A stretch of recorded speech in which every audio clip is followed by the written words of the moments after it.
Hello, everybody. Welcome to Afternoon Delight.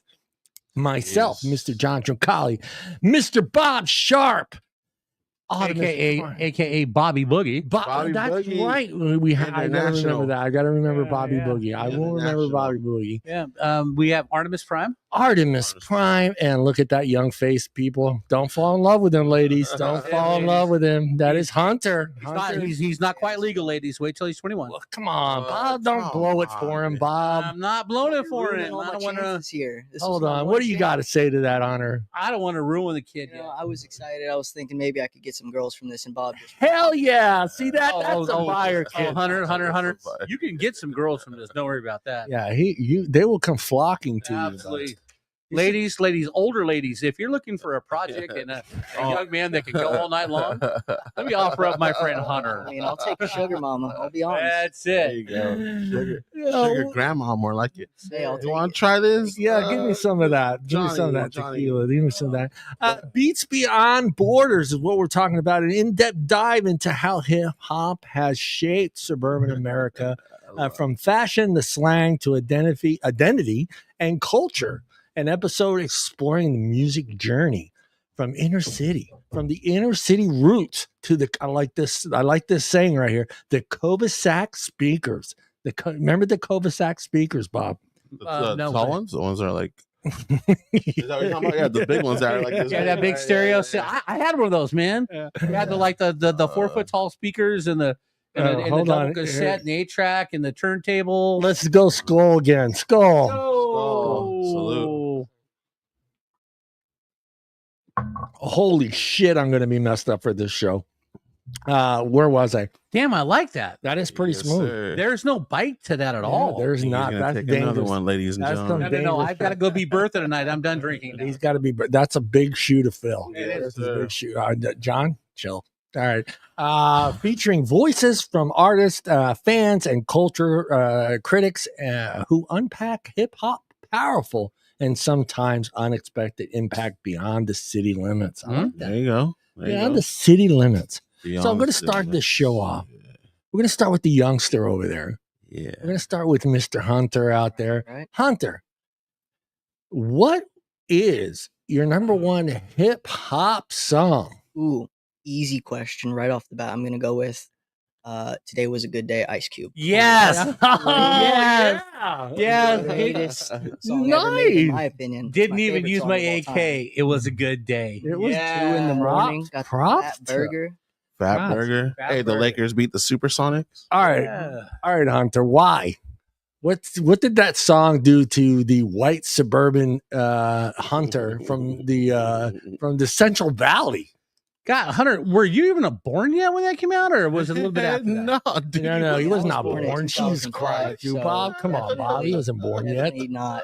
No, go ahead, Hunter. But I don't know. It's just the beat, the melody, all Snoop Dogg's lyrics mostly is what gets me. Yeah, because he's just such a lyrical genius. The way the song is played out, it's not only a story, but it's such a good song. That's the thing about rap.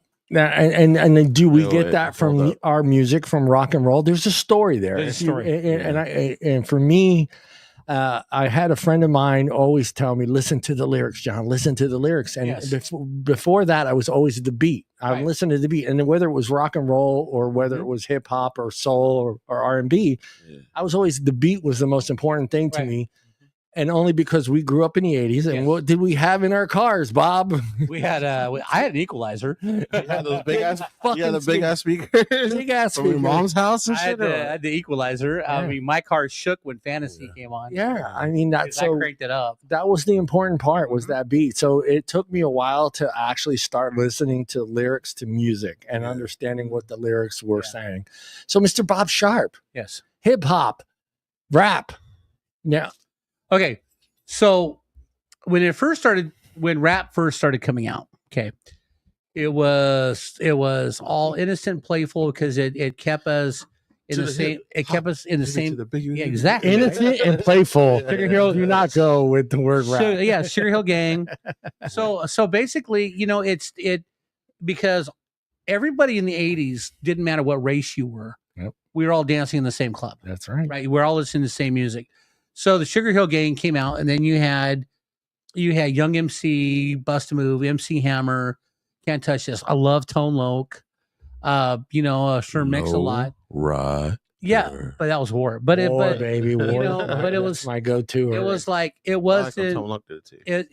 It was fun stuff you could dance to that didn't really have a message yet, right? Yep. And then around 93, after the whole Rodney King thing, then you started getting the messages from the inner cities, the suburban kids. Well, what about broken glass everywhere? Yeah, there's a lot that happened before that. Well, no, I didn't pay attention. Yeah, you didn't. I was just paying attention to whatever they were playing in the club in the top 40, because you'd get Billy Idol, and then you'd get Bust a Move, and then you'd get like the Romantics, you'd get Michael Jackson, and then they would play Tone Loc. Yeah. You know what I mean? So as I was listening to that, and then by the 90s, I was out of the clubs. Yeah. Because I was a working man then, and I was just, Bob had a 9 to 5 job. No, I wish I had 9 to 5. No. I was in sales. I was getting up at 4 o'clock in the morning, and I was hitting the road at 6. I was getting home at 10 o'clock at night going, what the fuck am I doing? Yeah. As two rockers here, do you feel that? No, seriously, because the difference was in the 80s with rap and hip hop and rock, you really couldn't dance to rock. There was a few songs. Oh, come on now. Every time Sweet Home Alabama came out, every white boy with no rhythm hit the dance floor. That's okay. But Bob, do you picture yourself walking into a club and hearing Sweet Alabama playing as people were dancing? Yes, because the I'm sorry, we're the Central Valley. Yeah, the Black Angus. I was like, the Black Angus would play once a night. But you did get bands you could dance to. Van Halen, Jump, Panama. People. White kids were dancing. All right, look in the camera and give me rhythm to fucking jump right now. Huh? Give me some rhythm to jump. Oh, let's see here. I can see you standing. No, don't sing it. I know you can fucking sing the song, but there's no rhythm. Well, jump. There's no rhythm to it. There's just because you got no rhythm. No, I can dance. No. I think John could dance. Look, I can dance. I love dancing. When I've seen him pop and lock. In the show before. Pop and lock. When I was doing the college circuit house parties, we always had Jump in Panama, along with the Pointer Sisters. We had a plethora of different races of performers that we'd watch, right? And we were dancing to everybody. Yeah, because I'm telling you, man, if you wanted to get laid, you had to dance to some Van Halen. So you can get next to her, write talk this down, to her. Hunter. Write it down, Hunter. I'm taking notes. And then you give her a couple drinks, and it's like, hey, are your parents home? No. Okay, let's go to your house. We're taking the Hunter to crocodiles when he turns 20. Let's go, Hunter. They'll eat them alive. Hunter, eat them alive. Always look them in the eye. Call them beautiful. Never call them hot. Call them beautiful. All right, let's go to Mr. Art. Art, what is that? What is that first hip hop song that just grabbed you, man?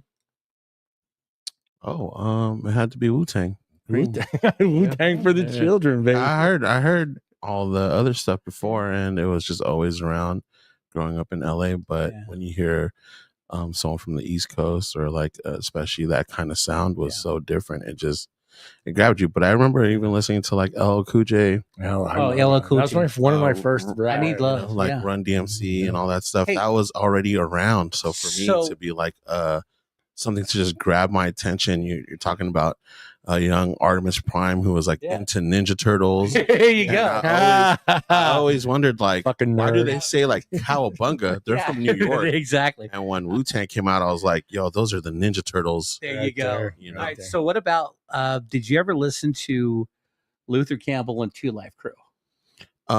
Two Live Crew, pop that pussy. Yeah, pop the coochie. Pop. Oh, That's the thing we're going to get into too, because that was the problem that hip hop and rap had. It was radio playtime, and most of the music wasn't able to be played on the radio. Right. If it did, it got kind of they had to put the sticker on the album. Yeah, that said you had to be 18 years old to buy the album. But they muted a lot of the words on the air radio, or the album. I remember a few LPs that had the two versions. Right. Like they had the radio version and they had the record version. Yeah.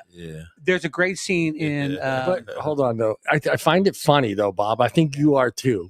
A millennial, a Gen Z. Yeah. He goes where? He goes straight to Ice Cube. He goes straight to Ice Cube. Yeah. He goes where? Wu-Tang. Wu-Tang. Hey, Wu-Tang's for the children. Well, but I believe Hunter, being Hunter's age, I don't know how old your parents are, but I also have a 19-year-old. Yeah. So maybe his musical influence came from his parents. Oh yeah, my mom definitely introduced music. The hip hop. Because actually, I believe Hunter doesn't listen to like newer hip hop. Not as much as I used to. When I was in high school, I would, but I've kind of strayed away from that, and I've just started listening to more classic rock, old country, and then 90s hip hop. Yeah. See, that was the same way with my daughter. It was Tupac and all the old school guys at the beginning, but now all of a sudden the newer generation doesn't appeal to her whatsoever as far as rap music and hip hop, and she's gone the alternative route, which we're going to talk about, which is country. Country has taken over the charts. Yes, so we're going to go into the country as well, because Shabootsie. Country is it's insane. Yeah, well, I think though that my nephew, because he was living with me when he was in high school, he was into Akon, T-Pain, and all that stuff that was going on. I had no interest because I wasn't into that. I was, but the funny part, and this is the part that I just wanted to slap the crap out of him, right? So it was either Akon or T-Pain.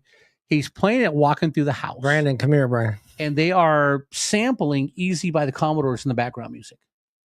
And I go, damn, brother.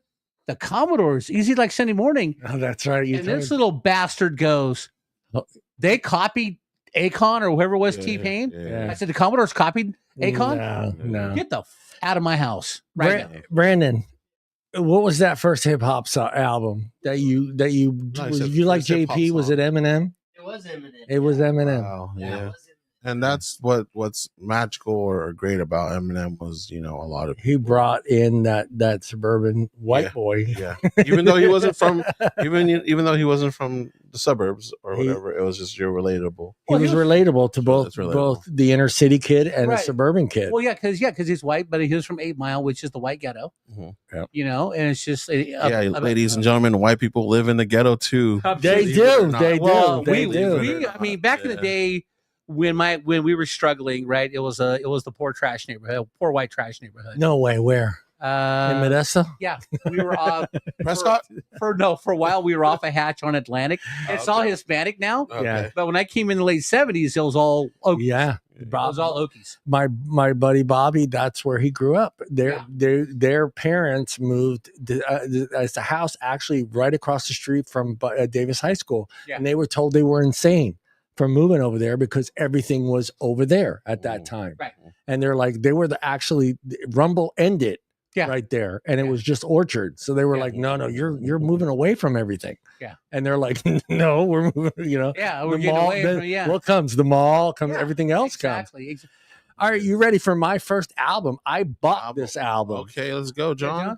Morning Star. No Parking on the Dance Floor. I bought that album. I heard that song on the radio, and it was I'm trying to remember the station, but it was out of Stockton, and it was it out of Stockton? KHOP? I'm trying to remember that song. No, it was we can play songs, guys, but they won't hear them. Right. They won't hear. I'm thinking of like wishing upon a star. No. Right. That's something too. Wishing on a star. No. That wasn't it though. No. It's No Parking on the Dance Floor. I know what station you're talking about. It's Morning Star. Okay, but I know the station because while you're looking it up, I'm doing a solo merchandise. Hunter is fucking on it, bro. I love having a producer. He's the producer. Yeah, he's our youngster. Yeah. He's our youngster. Are you ready to hear? Are you ready to hear No Parking on the Dance Floor? Hunter, you ready to realize what these old motherfuckers listen to back in the day? They can't hear. Oh fuck yeah! I've heard the song before. Yeah. I heard the song and I was hooked.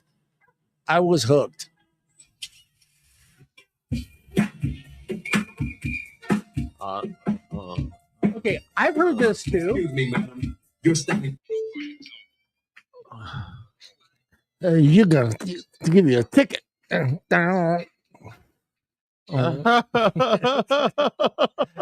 was sold. I was completely sold on Morning Star. So, okay, I wouldn't say this is hip hop. What? No. Don't get me wrong. No, don't get me wrong.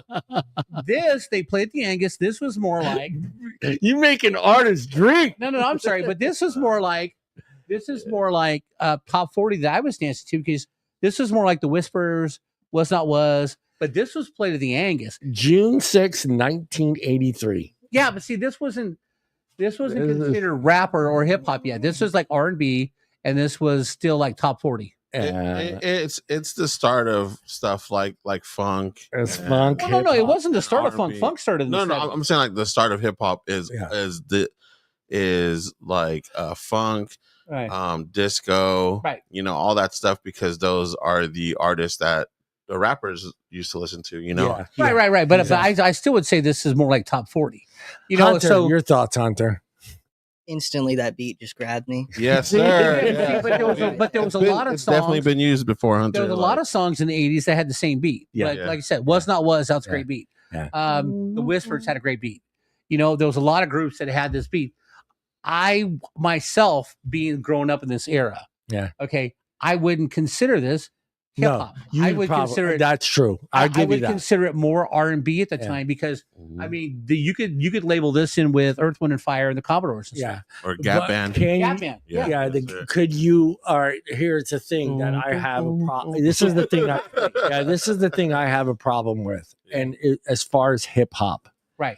Hip hop to me, it is a genre of music, but I think it has subcategories where rap is in there, right? And I think R&B is in there, and I think soul is in there. Okay, I that's how I look at R&B, and I think that's the evolution of hip hop through the 80s, in the 90s, and the 2000s, and today. Okay. I think without those other three genres, I don't think we have hip hop. I don't think we have hip hop without R&B. I don't think we have hip hop without soul. Right. I don't think we have hip hop without funk. I know. But see, you're that's why now country, you're noticing country and hip hop are like, it's been happening. Yeah. I'm not saying it just happened. Right. It's been happening. They used to call it like hick hop. Yeah, hick hop. Hick hop. But now it's kind of like a little bit better. But you know what I mean? Like it's. But see, my definition. I'm sorry to cut you off. No, you're good. But my definition was more like, what kind of instruments are you playing on? It's all electronic. Throw a chair. No, I mean, it's a hip hop Chicago. I remember the name of the device. I wish it was in the synthesizer. The Casio 860 something. Exactly. Nerd. But the whole thing was Hunter. These guys, you know, man. Midnight Star actually had a band, but it's just like when I think of hip hop and when I think of this, you know, maybe because it's my age, I think of more like a single beat, not a single beat, but an eclectic beat of like Sir Mix-a-Lot or Tone Loc. You know, you get away from the guitar, the drum, the piano, and it's more synthesized music with a bunch of microphones. All right. Let me do this. But that's a great song. That is a great song, and that brought me into hip hop. That song brought me into hip hop. That brought me into a lot of bands. As far as War, Tom Bass, and EJZ Rock. You know who that is. So I'm gonna play War for Hunter, because I don't think Hunter has ever heard War. I don't remember the name. All right, we're gonna play War. Oh wait, not that war. Whoa. Not that war. Oh, hey, wrong this war. is not a political podcast. I am so sorry. Look, I'm gonna play. Song. I don't think lowrider. Yeah, lowrider. I don't think Putin is listening to. But Midnight he Star. knows. He probably rocks this song. Are you ready, Hunter? Yeah, Are you ready, Hunter? I want to get Hunter's take on a fresh song he's never heard. All right, let me go here. That dude, these music videos are so cool. Oh yeah, I've heard this. Yeah, there you go. Hunter. First of all, Yeah. Hunter. There's no way you have not heard this song, man. He's a car guy. Yeah. And any car guy loves this song. Right. I remember this playing. I forget the name of the show. but Low it had Rider George by Lopez. War. Teaching Chong Up and Smoke. No. He's talking about the George Lopez show. Oh yeah, George Lopez. Yeah. Now I see, love this song. I don't. All right, know the Hunter, name your of it. thoughts, Hunter. I've heard that. I've been hearing that song all my life. I never knew the name, but I love it. play that one. Yeah. Play that one. But yeah, man, I haven't met a car person who doesn't know that song. Oh, freak yeah, right here. But see, now We can't be friends. I wouldn't consider this hip hop because this was in the 70s. But see how many guys are playing instruments? You know, but great R&B song. No, this is a great R&B song, but I Why again can't we the be friends? the subcategories of hip hop. Okay. I think without this, just the same with rock and roll. Rock and roll is what, Bob? Blues. Right. Yeah. What else? Yeah, the blues, I don't know, blues, rock and roll, country. Country. Yeah, because the Eagles were rock and roll, but they were more of a country band. So I think there are subcategories to rock and roll as there are subcategories for hip hop. I think hip hop isn't what it is today without soul, without Right. R&B, Right. without these guys right here, the Gap Band. You know, Bobby McFlurry. No. Yeah. Take Bobby out. Bobby's Yeah. out. I don't like him. Hey, Hunter, look up the Hughes Corporation. HUGHES Corporation. Yeah, so for me, I mean that's how I look at things. You know, when I because I had a big problem because like when I started doing this deep dive into hip hop, Yeah, there you go. what I started seeing was a lot of names that I remember from the 80s. And then when I started looking up the newer stuff and what influenced these newer generation artists, they constantly kept bringing back the guys from the late 70s and early 80s. So for me, I was like, okay, you got to put that into some sort of subcategory when it comes to hip hop. And rap is just a story. It's telling a story. Yeah. Well, so go ahead, Art.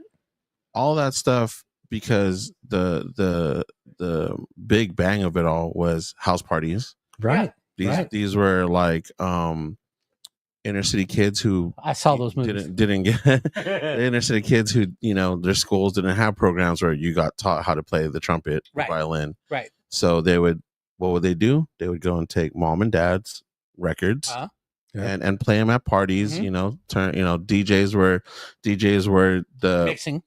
Well, I'm saying like they were the lead, like they were the ones that were the thing. The MC, the rapper, was just actually the DJ's hype man. Right. Yeah.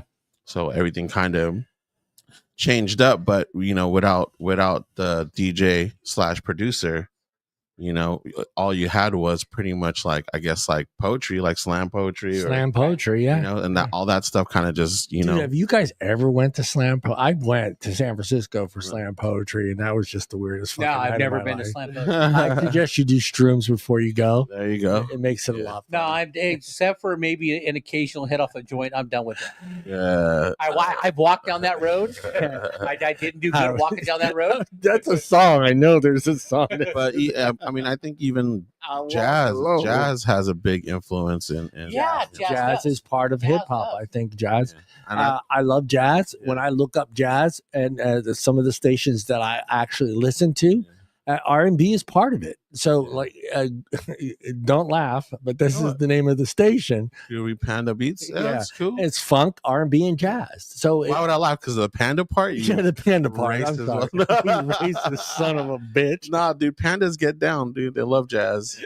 Pandas love jazz. Ever seen a panda when they listen when they put on some jazz? Hunter learned something today. Pandas love Did jazz. you? Were you aware that pandas love jazz? Next time I go to the zoo, I'm gonna bring a JBL. There you go. Let me throw out hip hop's legends. All right, I'm going to throw out some names. Yeah.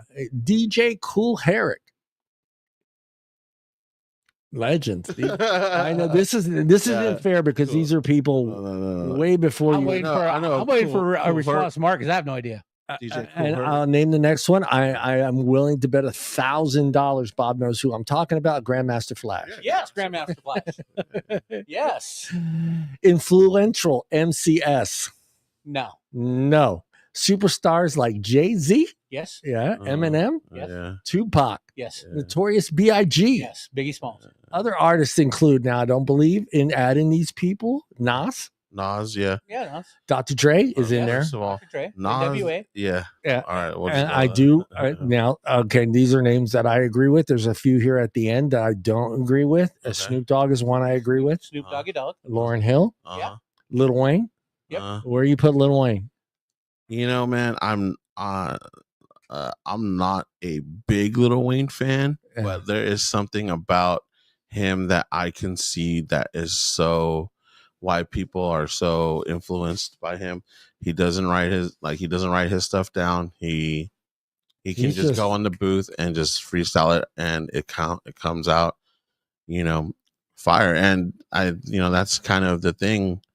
A lot of stuff like I think like Big B.I.G. He was one of those first ones who they didn't really see him write anything down. He went in and he just he freestyled it.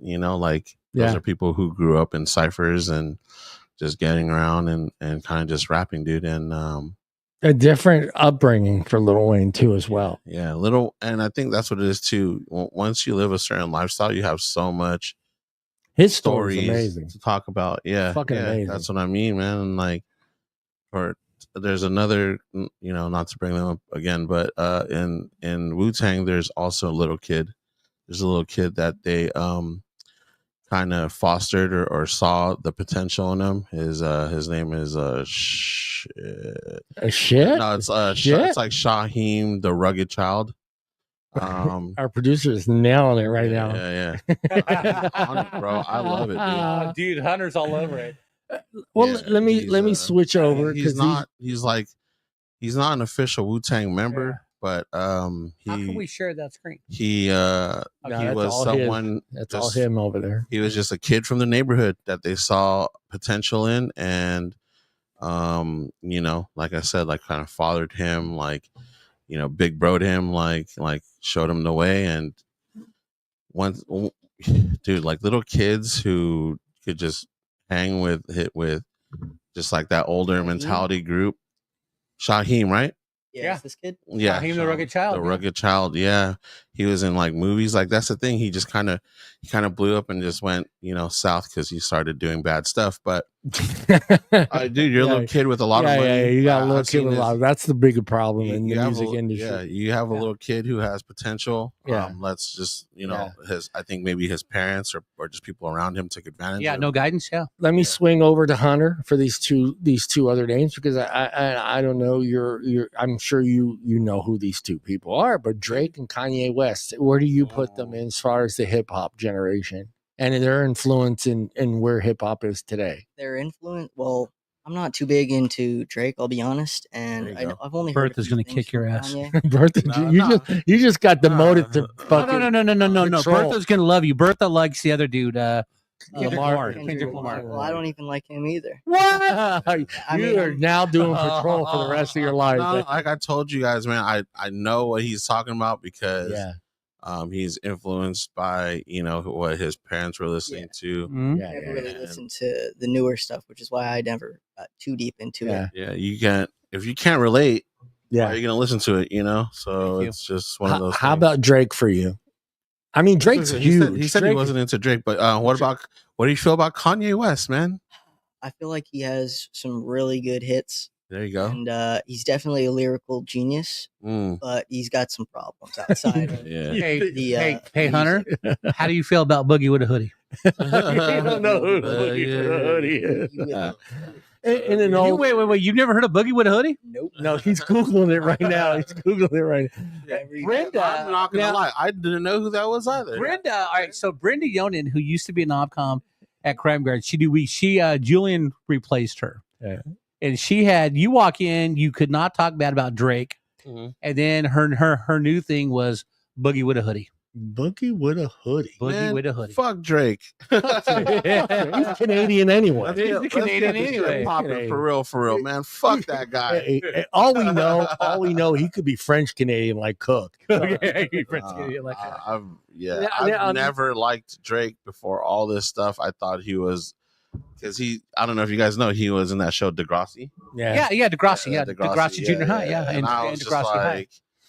To me, I guess maybe you guys don't understand. That'd be like, which no disrespect to Mario Lopez, but you know who Mario Lopez? Yeah, Saved by the Bell. Slater from Saved by the Bell. Yeah, if Slater from Saved by the Bell came out with a fucking hip hop album talking about, you know what I mean, doing this and doing that, I'd be like, get the fuck out of here, AC Slater. Go back to fucking. You bring up a great point. Go back to the beach, and I'm going to swing back over. Go back to Bayside, dude. Yeah, Bayside, Mr. Belding. Yeah, I'm going to swing back to, because you bring up a great point with hip hop and rap and soul and R&B, and I'm going to go back to Bob on this one because we didn't have that in rock and roll. It didn't matter where you were raised or how you were raised in rock and roll. You had talent. You had talent. That's how we looked at rock and roll. We didn't care if you were from Australia, if you were from New England. Yeah, you bring up a lot European, of like British rap. But with hip hop, you had like, you don't have street cred. You can't be a rapper. And I think that's for me. I don't like that. I didn't like that. I thought, hey, if you have natural talent and you have like, I don't even want to say the word he said, but when it comes to rhyming words together, right, Bob? Yeah. I mean, we didn't. If you the greatest rock and roll band of all time is the fucking Beatles, and they're not even American. Yeah, no, I feel that way. I question you on the Beatles. I am. You know how I hate the Beatles. I know, but I would go with the Who, but still, again, not from the U.S. I'd go with the Eagles too, and then Steve Miller Band and Bob Seger. Okay, but yeah, because you don't. All right, look, do you really want to hear a kid or a person talk about his tough life growing up in Beverly Hills, California? That's tough, Bob. Dude, you don't know which water to drink. I know, right? Do I want Evian? Do I want Evian or Perrier? Nobody gives a shit. All right. You ever see the movie Malibu's Most Wanted? Yes, B-Rad. Yeah, B-Rad. B-Rad. I love B-Rad, but they're not going to take B-Rad seriously because they won't. He's milquetoast. And a lot of times, what happens with those people, because it's a Milli Vanilli. Yeah, Milli Vanilli. You know, they're not seen as a person who could sell what they're saying, so they become ghostwriters, and that's what happened. Right. Well, see that, and because that's why Bob brings up B-Rad, we have to sing Traffic. Traffic. Looking for my traffic. Okay, is that a Ford Maverick? Okay, well, look. See, Eminem made it because he grew up on the wrong side of the tracks inner city in Detroit, Michigan. Yeah. He grew up on 8 Mile, which is not a good neighborhood. Yeah. See, this is my thing too, and I'm not knocking Eminem. I think he's great. Lyrical genius. Say it. He's a lyrical genius. I'm a lyrical dancer. He knows how to twist words and definitely rhyme words that aren't supposed to rhyme. But like how I was saying before, the DJ was the we're gonna get into that, the main star, and the MC was. So with Eminem, I think he was good. Mm-hmm. And Dre polished him. Mm-hmm. Dr. Dre helped him out a lot, big time. Yeah. You know, and again, I'm not taking anything away from him. Don't fucking come at me. It's just, you know, sometimes people, they need that. I always give props to producers and stuff like that, because you can take someone who's kind of talented and make them bigger than what they would have done without. Oh yeah, I'm going to play devil's advocate because I agree with you with Dr. Dre, but I think what Dr. Dre did for Eminem was give him the beat that matched his rhymes. That's where I think Dr. Dre and the production value of what he brought into with the beat and the sound that he needed. I think his ears were better for like the sound that he needed for his music, for his words, I should say. I think they complement each other very well, kind of like how Kendrick and Dr. Dre complemented each other. They're hard workers, and they're perfectionists. And we think about these people who come out, it's an album, it's 12 songs, great. For those 12 songs, every 12 songs, there was probably 100 that got thrown away. Yeah. Oh yeah. So but I do gotta make one comment about albums and stuff. Go. Hey, remember Rum Shaker? Yes. Yeah. Okay. My buddy Paul loved that song. Bought the CD, right? Yeah. It was 12 different versions. Yeah. They were. Okay. That was the thing. That was the thing, though, Bob. Like I said, but it was because, unfortunately, they didn't get any radio play. So Rum Shaker got radio play. Well, because it was clean. It was clean, but they how do I say it? It was mixed. Like I don't know how to explain I know what it. you mean. No. I mean, I know what you're saying is because straight out of Compton, there's a great scene where the producer Jeff, the white guy, is talking to Ice Cube. He's Jewish, by the way. Yeah, but he goes, "Look, dude, I love your music. I love what you're saying, but you got to give me something I can play on the radio. Yeah." You got to give me a song with no fuck words. Yeah. They always want to make money. Yeah. That's the thing. Radio hits make money. It's not about right. Yeah. But the whole thing is you're not going to sell your music if it's not on the radio. I got you. Yeah. Swing back to Hunter. Hunter. Speaking of Eminem, how important to you, because this is the millennials and Gen X, and I'm not sure about the boomers generation, but we hated bands or groups that got commercialized. Do you feel that same way? Like when a band becomes kind of too corporate with what they're doing? I mean, personally, I don't mind it all too much. I don't really have much of a thought on that, but I do want to comment on what Bob said with the whole Straight Outta Compton thing. Yeah. The whole point of what Ice Cube was trying to do and what NWA was trying to do was they wanted to have their slice of life kind of music. They're trying to tell their story without censorship, without the radio censorship that was going on at the time. Right. Because even with all the other artists out at the time, like there was a few, I forget the names, NWA that were big before NWA, like Too Short and I forget the rest, but they were rapping, but they weren't rapping to the fullest, their fullest selves, because they were censoring part of their stuff and they weren't fully giving out the message that they were trying to say. Yeah, but the whole thing is I mean, not Too Short. Too Short was definitely giving. Too Short was nasty. But that's the reason, like Short, he was independent though. Right, but once Ice Cube got that message, I mean, come on, today was a good day. That was on every radio station. That was because he learned to clean it up a little bit. And there's a little bit you can do that. There is a way you can tell your story without the cussing, without all that stuff, and let it be palatable to everybody. You know. Well, how did you feel? Like, I mean, your generation, your music is fucking everywhere. What do you mean by everywhere? Looked it up. No, dude, it's like there's one song, "Fortunate Man." Yeah. That is the number one fucking Hollywood song. That song gets played on more fucking movies than any other fucking song ever. Yeah. And they're making millions of fucking dollars off of that song. So your generation is the one. Rolling Stones, they're using it for fucking car commercials. The Beatles for fucking that shit. It's everywhere. I got you. So my cardiologist, big music lover. I love the guy. We talk music 30 minutes and he goes, "Oh, your heart's fine. Go away." Because he's only got X amount of time with me. But we hardly ever talk about my health because my heart's good. But anyway, he's a big music guy. So he wanted to take his big Christian guy too. He loved the Black Crowes. So he takes his daughters up to Ironstone. Oh, yeah. See the Black Crowes. He goes, "I had to leave."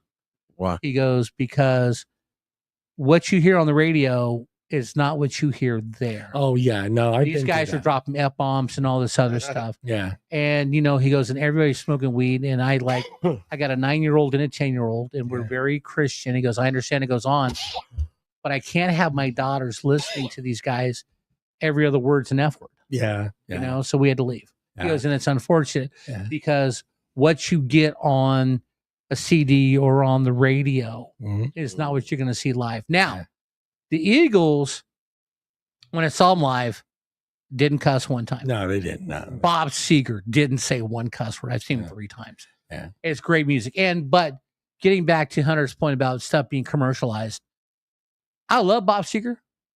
I fucking hate old time rock and roll. Yeah. Because it's fucking, They use that. it's everywhere. It's everywhere, It's dude. everywhere. I hate that song now. Yeah. And I love Bob Seger, but I hate that song. That's the thing. It's hard to, you want, especially when you do documentaries or time movies for a certain generation, like in the 80s and the 90s. Yeah. Of course, you're going to have these soundtracks with these songs that they pick.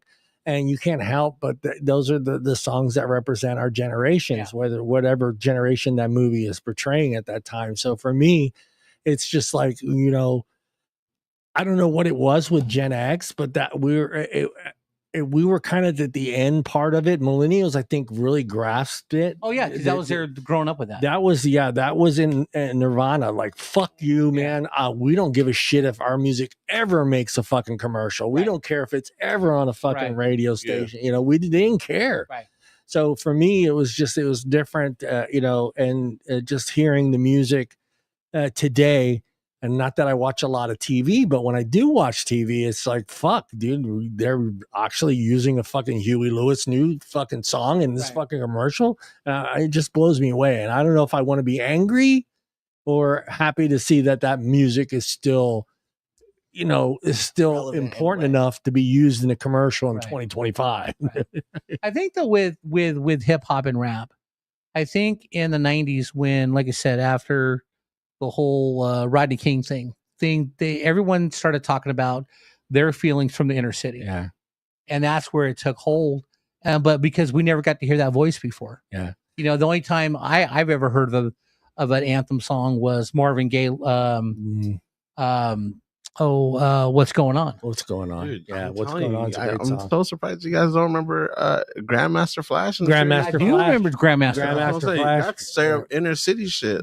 He's credit. Grandmaster Flash's credit for hip hop in the 1970s in New York City. Yeah, that was honestly. Do you feel, Hunter? Do you feel 25 years down the road, you're going to feel like me and Bob hearing Kendrick Lamar in a fucking tampon commercial? Dude, that's gonna be crazy. In a tampon commercial or a fucking car commercial for Kia. Yeah.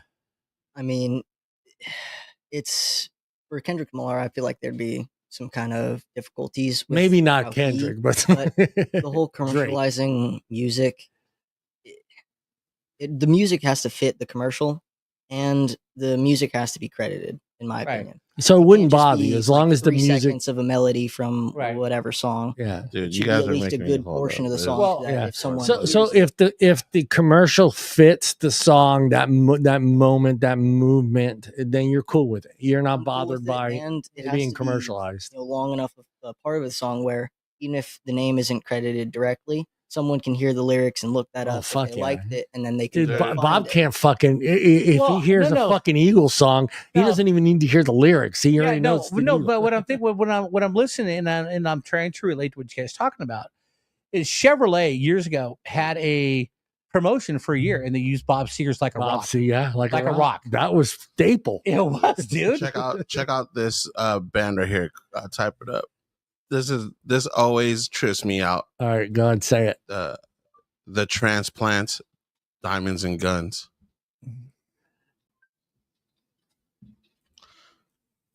Tell me you don't remember this beat.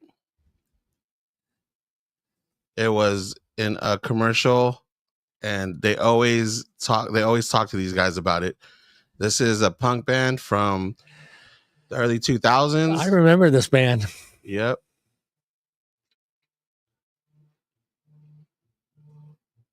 I love punk, dude. That's all I'm saying.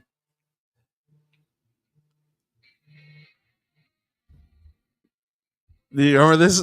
It was like a shampoo commercial. Yeah, it was a shampoo commercial. Now that's got to be hard for punk because punk is anti-establishment. They always ask the lead singer. Lead singer is like a biker. Well, back then he's like a cholo and all stuff. But Like, how do you feel about that? He's like, fuck it, dude. I made money. Yeah, I'm getting paid. Fuck it. Yeah. I'm like, dude, that's what's up.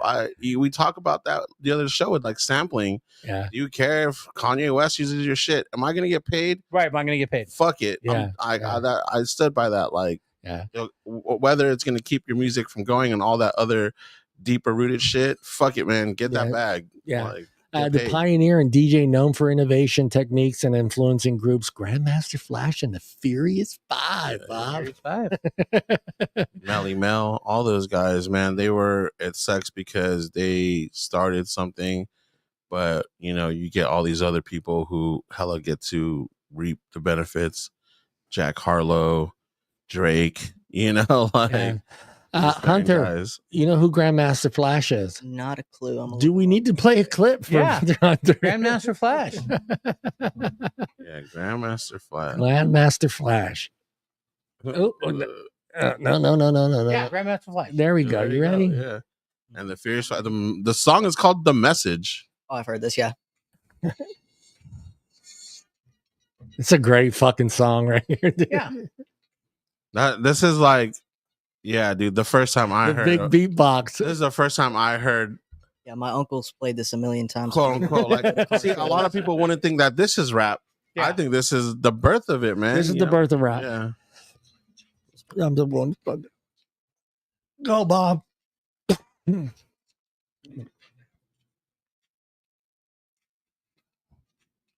want to talk about a commercialized? Yeah, big time. Big time. A crazy commercialized Grandmaster Flash was commercialized. Song is right there. Slick Rick, Children's Story. Yeah. That was probably one of those, like Bob was saying, a producer's like, hey man, I need something that could get played on the radio. Played on the radio. Play on the radio. You know who else got told that? Eminem. Yeah. Dr. Dre. And guess what came out? Hi, my name is. Hi, yeah. And that's, I still, to this day, as a parent, we both, me and my wife Katrina, we've loved music. We've always loved music, and we've always told ourselves that we weren't going to let our kids, go through that bullshit where it's rated R, blah blah blah. We wanted them to appreciate music, but we wanted to listen to it first. Mm-hmm. So they would bring us the CD. We would listen to it. When my son John Paul brings back that first Eminem CD, and I'm like, "Whoa!" Dude, you hear that's I'm thinking of what Bob was saying. Like you hear that, "Hi, my name is," and then you hear the rest of the shit, and you're like, "What the hell?" Well, all right. So like you said, you didn't deter your kids to listen. No, we let them listen to whatever. They brought home some stuff that was questionable. So. In the 70s, my father he listened to both kinds, country and Western. Yeah. Okay, that was it. That's all we was allowed. So me and my brother started bringing home different groups to play. Like, I love the Eagles, so I played the Eagles. And just because he saw the album cover and everyone had long hair, he hated it. Yeah. And my brother had like Bachman Turner Overdrive. The silent generation. Yeah, and he had Alice Cooper and stuff. So go 40 years past that. So we're doing Sunday breakfast, and every Sunday we go to breakfast. I would drive my dad back to the house. I'd pull out his laptop, and for a couple hours we'd play old music, right? So I wouldn't tell him who I'm playing. So I'd put in the Eagles, Take It Easy, or Lion Eyes, and he's sitting there listening, and he's enjoying it. And I'm laughing. He goes, "Why are you laughing?" I said, "Dad, because when this first came out, you said this was long-haired devil music." He goes, "Well, it still is." I go, "But you're enjoying it." Yeah. And I think that's where. As parents, as we get older down the road, we start listening to what the kids are playing, and we actually appreciate if you sit back and listen to it without an already opinion formulated, right? Yeah. Close your eyes, listen to the music. Yeah, my kids got me into a lot of newer stuff that I really wasn't into. Because you see like an album cover or you see what genre it is, you're like, oh, this is bullshit. Well, I not in that sense. I never like judge a book by its cover, but sometimes my daughters trip out that they'll be like, "Oh, Dad, listen to this. It is a newer artist, but like I already heard it, all that stuff is well, you're never going. That's the thing I learned. You're never going to like what they like. I love the stuff that they love, and I shared a thing. Shout out to the Indecisives. I just watched Indecisives. I love my daughter Hope, but I am not a big fan of the plain white tees. Oh, dude. Oh, come on. Hey there, Hey, Delilah. What's it like in New York City? Hey, dude. In Sync and Britney Spears. Hey, Playwright Tees are coming to Modesto. They are. Are they? I'm watching them, dude. Yeah. And now, I like them. Am I going to be the guy who's wearing a plain white tee? No, I'm not. T-shirt. No, I can listen to it. I Or can listen to it. fucking singing Creed on podcasts? No, I'm not going to be that guy. Everyone But, out there, you know, Art will be singing a few bars of Creed song. Well, let me ask Hunter, as far as music, did your parents at any time and point say no? Not that I can remember, no, because ever since I was super young, they let me watch R-rated movies. They never really censored much for me. Yeah, that's like nice. me. That's like me. And that's why Hunter is like 18 going on 40. Yeah, exactly. You know what? Like, Sometimes. smart, he relates. You know what I mean? Because we work with some youngins.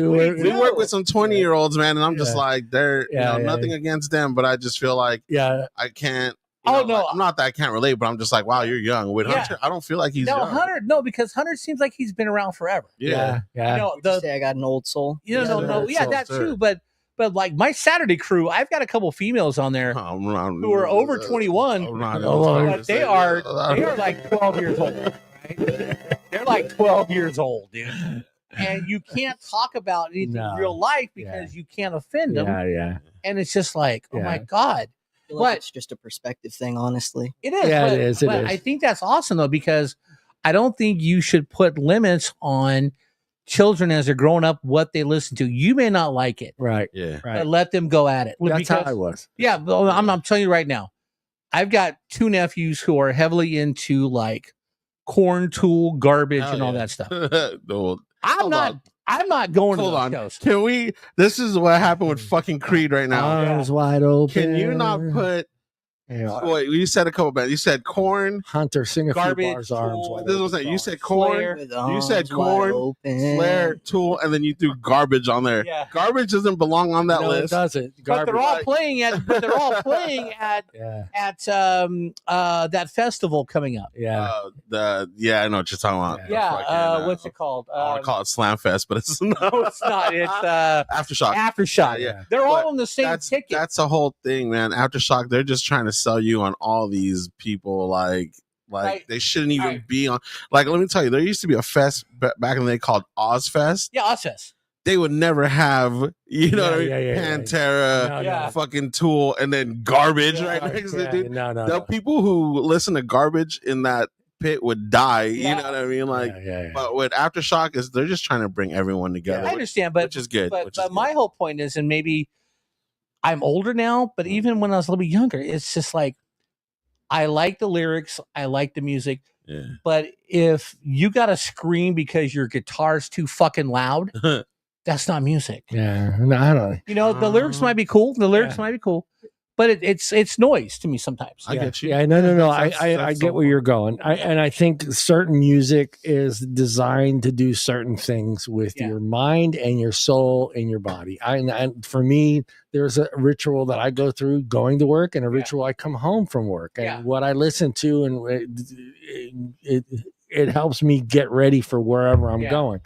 Let me read this. Hip hop, once the voice of resistance, Black and Latino communities in the inner city neighborhoods, has grown into one of the most influential cultural forces in the United States and the world. While its origins are deeply rooted in urban struggles, hip hop appeals to extend it across racial, graphics, and economic lines. Oh, sure. It's getting there, right? It's getting there. Yeah, it's getting there. Here you go. I think Bob's right. It's getting there, but it's gone. And the charts show that, and we'll get into that. I think it has had its heyday. I don't think it's nothing against. I love hip hop, but I don't think hip hop is going to have the run rock has. Rock has been top 10, top 20 for 50 fucking years. Shout out, hip hop's been 50 years this year. Yeah, this is their 50. Yeah, it's 50 years old, but again, we go through it.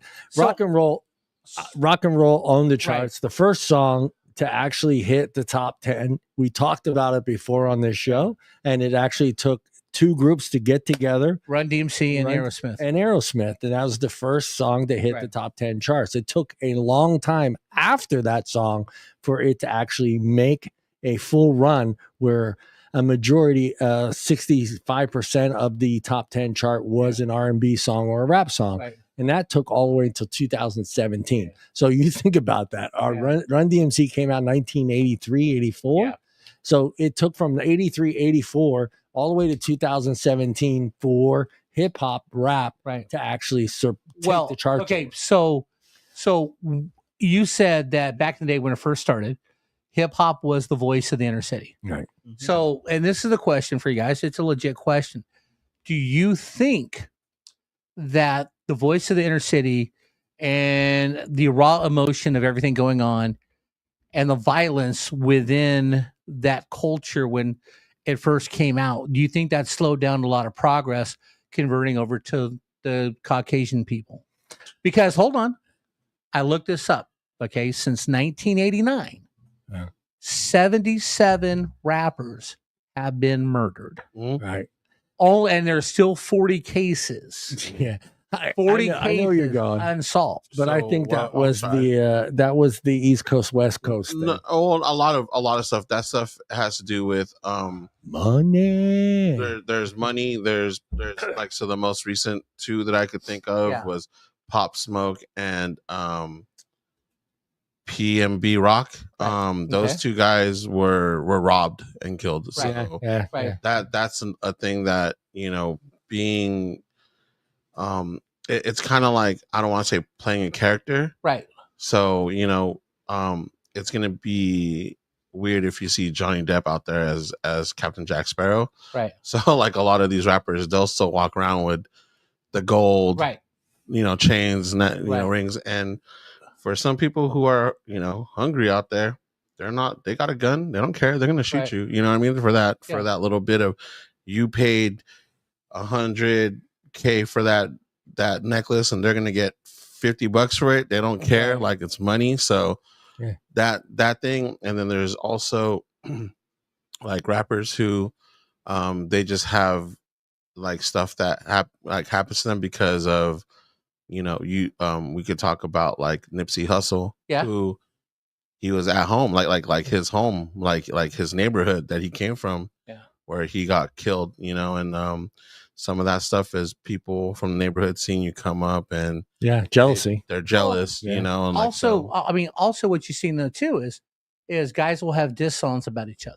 There's that, and that's what I'm saying. There's that too, right? And but you never see George Strait talking shit about Alan Jackson. Yeah, see, this happens all the time too when I talk about this. But if you look back, you could see Axl Rose and Kurt Cobain had big, absolutely. Maybe they weren't the kind of guys who would shoot each other, but you know, they just didn't come from that element, but they would fight each other for sure, you know. And there was a lot of shit talking even in country there was music. some shit talking between Van Halen and Motley Crue. There was, but can you pick out one Van Halen song that disses Motley Crue? No, they didn't do that though. Can you name one Motley Crue song that disses Van Halen? No, they didn't do that. I honestly don't know, because there's even growing up, there's a Cypress Hill song that I didn't know they were talking shit about Ice Cube. Yeah. So you know, I would have to really deep dive and go, you know, it's time for tequila. Do you think though with no Arch Tequila is better, dude? Arch Tequila. I'm gonna do this one. That's too dangerously sweet, dude. That's awesome though. But do you feel that? Let's go then. Let's go with the Jose. This is smooth. Yeah, but all right, Hunter. Do you feel that slowed down the? Well, you're too young. Tell me when it's full. But you older guys, do you think that slowed down the progression of getting hip hop out to the mainstream?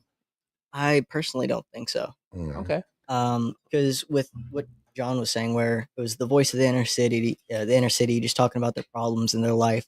I feel like even though the problems from the inner city and you know, for instance, East Coast, West Coast, every person's problems are going to be completely different. But you can still relate to the person that's having a problem, and I feel like that's where all right, Hunter. Connect all right, was. If you say you can relate to people having the problems as a young white male. What's it like? Hunter? Yeah, hold on. You said you can relate. What's it like growing up in the inner city hood in Oakland? I can't relate to that specifically. And so that's why I think with the violence, what's going on, a lot of people go, well, it's we can relate to growing up in the hood. Well, if you don't grow up in the hood, how can you relate? Well, that's what I meant about Eminem. Eminem didn't. We're gonna get into talk that. about certain things like that. He talked about personal issues that right. I think a lot of kids at that time, you know, maybe not from the hood, they just kind of understood on the wrong side of the tracks. Not even on the wrong side of the tracks. Would you?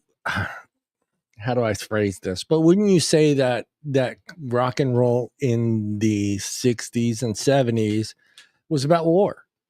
Well, yeah, everybody had a protest. So it wasn't inner city hatred, but it was still hatred for another country and like let's fight. No, I know that. Okay, but what I'm getting at is, and don't get me wrong, I'm not dissing. I'm not dissing hip hop. I'm not dissing rap music. I'm not dissing that at all. Bob's gonna do some breakdancing on some cardboard after the show. As a country, a parent, if I was a parent growing up in Iowa. Right, and you listen to this stuff, and you see all the violence in numbers and stuff. How do I keep my kid away from that?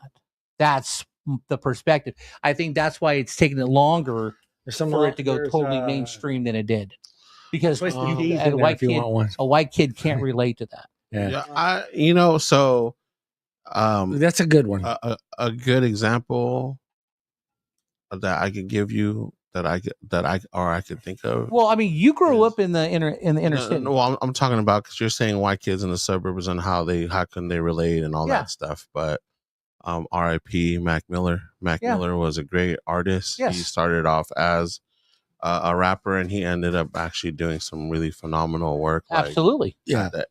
Before he passed, and that's that thing where maybe lyrically or the words, they don't, you didn't live that life, but the beat and all that stuff. It's kind of like, dude, like Star Wars. I watch Star Wars, and I'm not a galactic fucking smuggler, but you know what I mean. Like, you want to be Han Solo, don't you? I love Han Solo, bro. You know what I'm saying? Like, I think you hit on a point. I think too. What I think it was for a lot of kids, for myself, it was a different rhythm, a different beat, a different sound that I was hearing than the norm. It wasn't AC/DC, Black and Black. It wasn't fucking Guns N' Roses. Welcome to the Jungle. It wasn't that music where that music kind of angered me. Let's put it that way. Can I say that? It kind of angered me, where hip hop at that time, Shaka Khan. Shaka Khan was R&B. Don't be crossing any subversive line. Again, we're going. I get what he's saying. Rufus and Shaka Khan. It was different for me because, like I said, hip hop 50 years. Yeah, that's the birth of it. Like that's what they count as. Yeah. So for me, 86, 87. I'm getting into not just music, but also a stereo system that I could fucking rock my music to. And what I started realizing was I didn't have to play Twisted Sister. I didn't have to play, when I was cruising up and down McHenry. And what I noticed was I got more attention. That was quite right. When I was playing Beb DeVoe, or I was playing fucking, LL Cool J, Welcome Back to Cali. Yeah. But and especially, you ready for this one, Bob? This will shock Bob, not you, because you weren't around. Okay. But there was a ritual that I don't know if Bob did it, but Friday nights was McHenry. Yeah. Saturday was Turlock.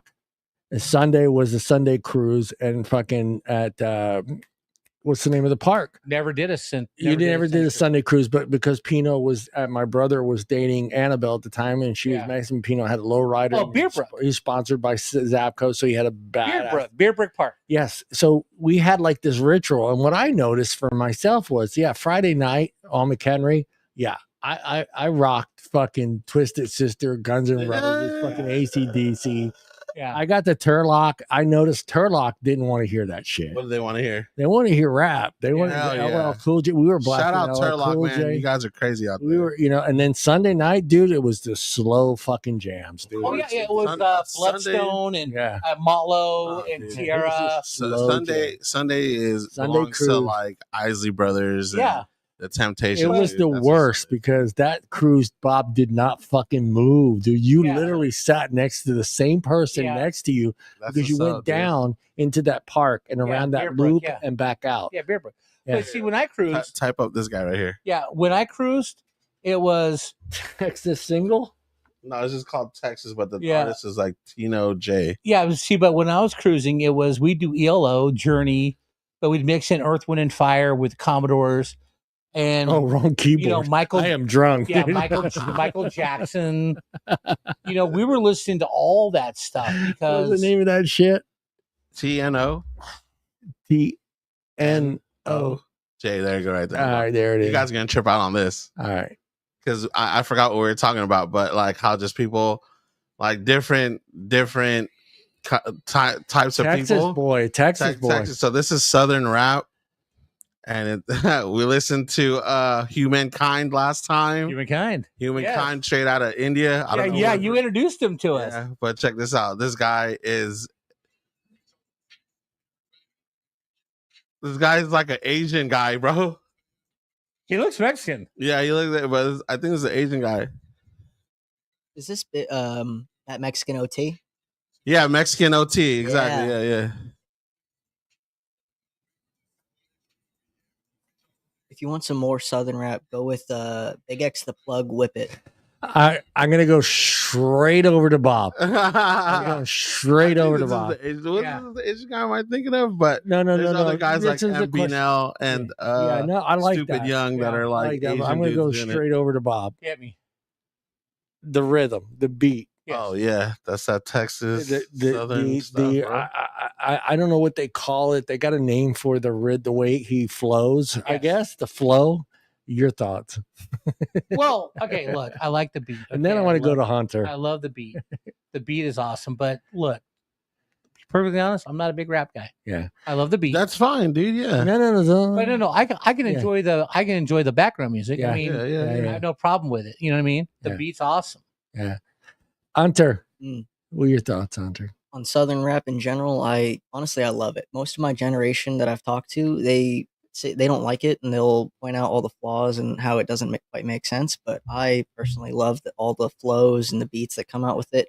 Another person I think you should listen to is Big X the Plug. Big X the Plug is either Whip It or Texas. See, I knew he was Big X the Plug. Hunter, you can officially be adopted by Art now. You said Big X the Plug. Big X the Plug is the man, dude. What are we plugging? Art's eyes lit up. He's like, you're the son I always wanted. No, because we just became number one. We talk about it, dude, and Big X the Plug. You can actually play that. I just heard this song he did with Shabutsi called Home. Yeah. Which one are you playing? The largest? I'm playing Whip It. Okay. You think? Oh well, would you rather me play the largest for them? No, I mean I think he's dope regardless, dude. And the largest. Wasn't Whip It the Daz Man? Wait, hold on, guys. Let it whip. The largest. Whip it all right.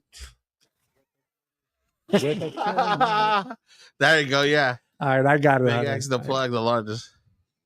I think it just represents, and then that's the other one I was talking about, Home, featuring Shabutsi. Yeah. But I love this guy because, like, vocally or sonically, he sounds like Notorious B.I.G. Oh, does he? The South, yeah. That's a plus.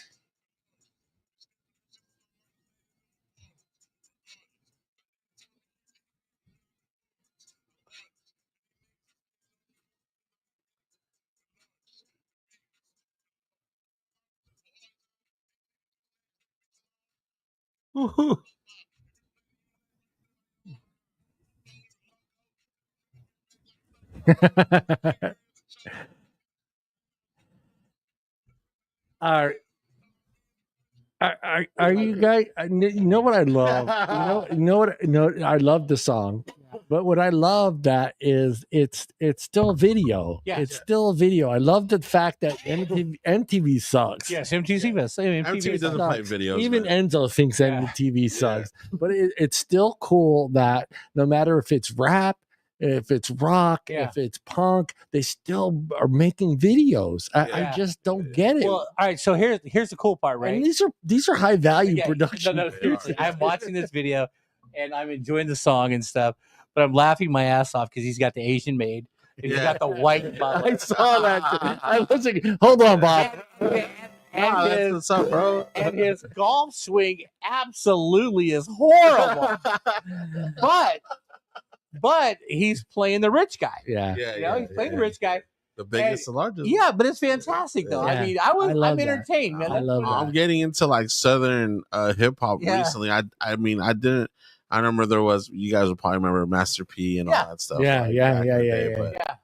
Well, that's Hunter, do you listen to a lot of like southern? He said his friends don't like it. My friends don't like it, but personally, I do enjoy the genre. There you go. Well, it to me that's like the one thing that I feel like is different with hip hop and again subcategories, hip hop, rap, and all that. But it's localized. Like and you didn't get that with rock and roll, and like we talked about earlier with me. I don't know. You had Southern rock. There you go. Had Southern rock. Shout out Leonard Skinner, man. Yeah, but it was still rock and roll, Bob. I mean, they didn't go around telling themselves that they were Southern rock. Yeah, they did. Leonard Skinner was Southern rock. Yeah. So was the Ozark Mountain Daredevils. Okay. Those guys. But when you looked at the chart, you didn't go, that was Southern rock. That was rock to you in the 70s. Well, no. It was rock, but you knew it was Southern rock. Right. Okay. I'll give you that. It's just like God, the Allman Brothers were The Southern Allman rock, Brothers, right? The Midnight Riders. The Beach Boys. No, the Beach Boys was surf music. Yeah, I know. Okay, so and that's anyways, I was say still rock and roll. I think you could tell. For me, anyways, Guns N' Roses didn't look like they're from New York or the South. They look like they're from L.A. They were L.A. I know that's what I'm saying. But then you look at the Ramones, which I guess they're punk. They're punk. But I'm like, that's L.A. or like the I think they're called like the New York Dolls or something. New York Dolls. Yeah. I don't know, man. It's just but I see what you're saying, John. There isn't really a subculture for each gender of hip hop and there's not East Coast rock.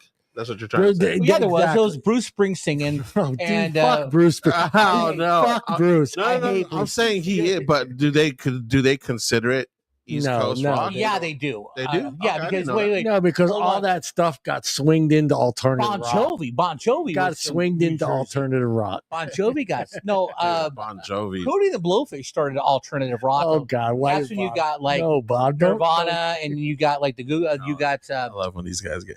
You got the Jim Blossoms. Well, Bob brings up, Bob brings up the greatest band to me, because we talked about this before, but that's the first time as an adult that I saw the transition of what a band could do to a teenage generation. Oh yeah, and that was Nirvana.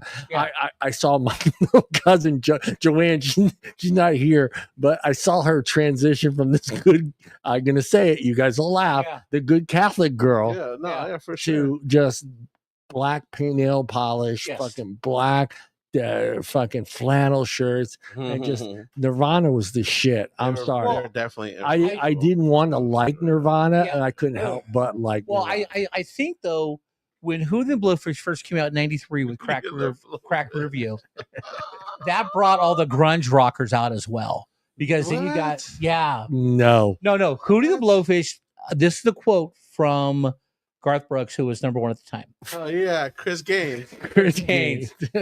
You mean Chris Gaines? Yeah. He said. You mean Chris Gaines' twin brother? I have the CD over there. They gave him an award for the most influential music artist of '93. Yeah. Garth Brooks is on stage. He says, "I'm going to leave this right here." Yeah. Because the people who brought the group that brought people back to the record stores and back to the concert venues aren't here. And that's Hootie the Blowfish. 93 was their year. Bob, I like the music. I like the music. I know where you're going with it. But because of Hootie the Blowfish, I started listening to the Jim Blossoms, Three Doors Down, the Goo Goo Dolls, Nirvana, alternative. Don't ever put all everybody those bands coming out together. of Seattle. All those bands coming out of Seattle. But the alternative rock that came with it, Matchbox 20. Matchbox 20. Okay, all those groups. Four that came Dead after Presidents. Fucking Plain White But Tees. Hootie the You Blowfish. guys need to quit throwing all these bands together. Hootie the Blowfish. This is my Chris Gaines impression, right? Yeah, That you got it. You nailed it right there, but Bob. seriously, Oh shit, hold up. Hunter, do you know who Chris Gaines is? Not even. Okay. You got to tell Hunter. all right, so, but Hootie the Blowfish had a different sound that brought everybody back to the music. Okay, so what happened was, Hunter, CC Music Factory brought everybody back. To everybody dance now. I think he's looking up the actual Chris Gaines. So Garth Brooks. That's Garth, dude. That's Garth Brooks. He tried to hit the pop charts. Yeah, he tried to hit the pop charts with an alternative. All right, I'm going to say this. Just remember, I married a blonde, Hunter. She didn't know for like 2 years. That was fucking Garth. Hey, I didn't know for 20 years that was Zoolander. Oh, Jesus Christ. Wait a minute. Garth Brooks. Garth Brooks is just, Chris Gaines. Yeah, Garth Brooks is Chris Gaines. It's his alternate. Oh shit! personality. Hunter just found that out right now. Yeah. His whole childhood is ruined. Hey, dude. Sometimes people go through their emo phase. All right, let me go through this. In 1980, 1980, and 1990, however, hip hop. You're drunk, John. I am drunk. Began reaching broader audiences thanks to part to the rise of MTV. Right. But you can thank MTV. MTV, yeah. Yeah, MTV was. That's when MTV got away from videos and they started doing. Who stayed up till midnight to watch metal? Watch metal. Yeah, right here. Ball. Wait. Before MTV, who stayed up till midnight to watch Don Kirshner's rock concert or Saturday Night Special? No, I don't think they were alive then, Bob. Only you. Remember Night Tracks? Yes. VH1. Yeah. Hey, that's crazy, man. Yeah, I remember Headbangers Ball. Yeah, Headbangers Ball, baby. This is a fucking hip hop show. We're talking about hip hop. All right, yeah, let's get back to it. The rise of MTV and commercial radio. A group like Run DMC collaborated with rock bands like Aerosmith and artists like the Beastie Boys. Now, I want to get into the Beastie Boys. Beastie Boys are I awesome. love the Beastie Boys. And I'm gonna take this pile of Beastie Boy music and I'm gonna throw it at the white boy over there. Yeah. And how old were you when the Beastie Boys came out? I'm trying to remember when the Beastie Boys came out. That's late 90s. No, dude, the Beastie Boys came out in the 80s. They were 80s. No, 85, 86. Yeah, I was 23, 24. So, 79. Okay, Beastie Boys. 79, dude. When did you got to fight for your right to party come out? Yeah. Then don't go early Beastie Boys. Yeah, well, Beastie Boys' first album, which was the one with the airplane on it. Yeah. License to Ill? That's the best album, dude. Right. 86 was you got to fight for your right to 86, party. so late 80s. What about Brass Monkey? Brass Monkey. That was on that album. Brass Monkey. Yeah. Brass Monkey. Monkey. I don't think that was their first album. I think their first album. Commercial album. Oh, commercial album. Commercial album. You can't count the ones they were selling out of the trunk of their cars. 86. Yeah. You can't tell. Yeah. That's MC Hammer the at the Def Oakland Jam. Coliseum selling his CD out. CD. I'm sorry, his cassette. Yeah. Back of the fucking. All right. Hunter, do you know what cassette tapes are? Yeah, I know what cassette tapes Okay, are. cool. Do you know what 8 tracks are? I don't know what. I don't know if he knew what we were talking about. A Hunter. I'm a bit I older have than- like 15 8 tracks in the back. I'll show them to you after we're done. So yeah, you can see. I'm a bit more dated than most of my generation. Yeah, I grew that's up true, using that's true. Yeah, but VHSs. 86. So okay, there you go. Let's go Beastie Boys with Bob. Yeah. Hearing Beastie Boys on the radio, and let's be honest, dude. In Modesto, they played the shit out of They Beastie did, Boys. and they played at the Black Angus when we were dancing Yes, at the they club. did. So for you, hearing the Beastie Boys and being the Eagles rocker that you are, how did you take that music in, and what was your dance move? I thought it was awesome. Yeah, all right. My dance move was basically no. I'm kidding. There you go. But dance moves always got to start with the hip and stuff. You gotta show the girls the hip. You know what I mean, Right. back and forth because you got to show them what you're working with. Yeah. I'm serious. Art's mouth is stuck open. I'm adding this to my notes right now. Yeah. Gotta start with the hips. It's all about the hips, baby. Yeah, start with the hips. Do not start. Now, do not here's the start question. with the ankle click. It's Start with the all hips. in Bob, the do you, hips. do you continue the hips throughout the whole night yeah, just to prove your You stamina? know, Bob brings up a great point, and that's what the fucking greatest thing about hip hop and R&B and soul was, dude, you got to get close. You do. You got to get close when you're dancing. You It wasn't did. this fucking dude. I will play some fucking 80s fucking music Oh, for you. dude. All right, look, Hey, Hunter, write this shit down, Hunter. I'm taking notes. Hey, take notes now. Take notes. If this is one of the coolest moves I ever did. Oh, So I had a girl back the house. oh, hold on. Let me put my finger on the No, button. you're good. You're All good. right, I all cooked her a little dinner. We had a couple drinks, and I'm like, I go, look, the sexiest thing you can do. She goes, what's that? I go, slow dance naked. She goes, what? Oh, hell yeah. I go, look, take your clothes off. I'll take my clothes off.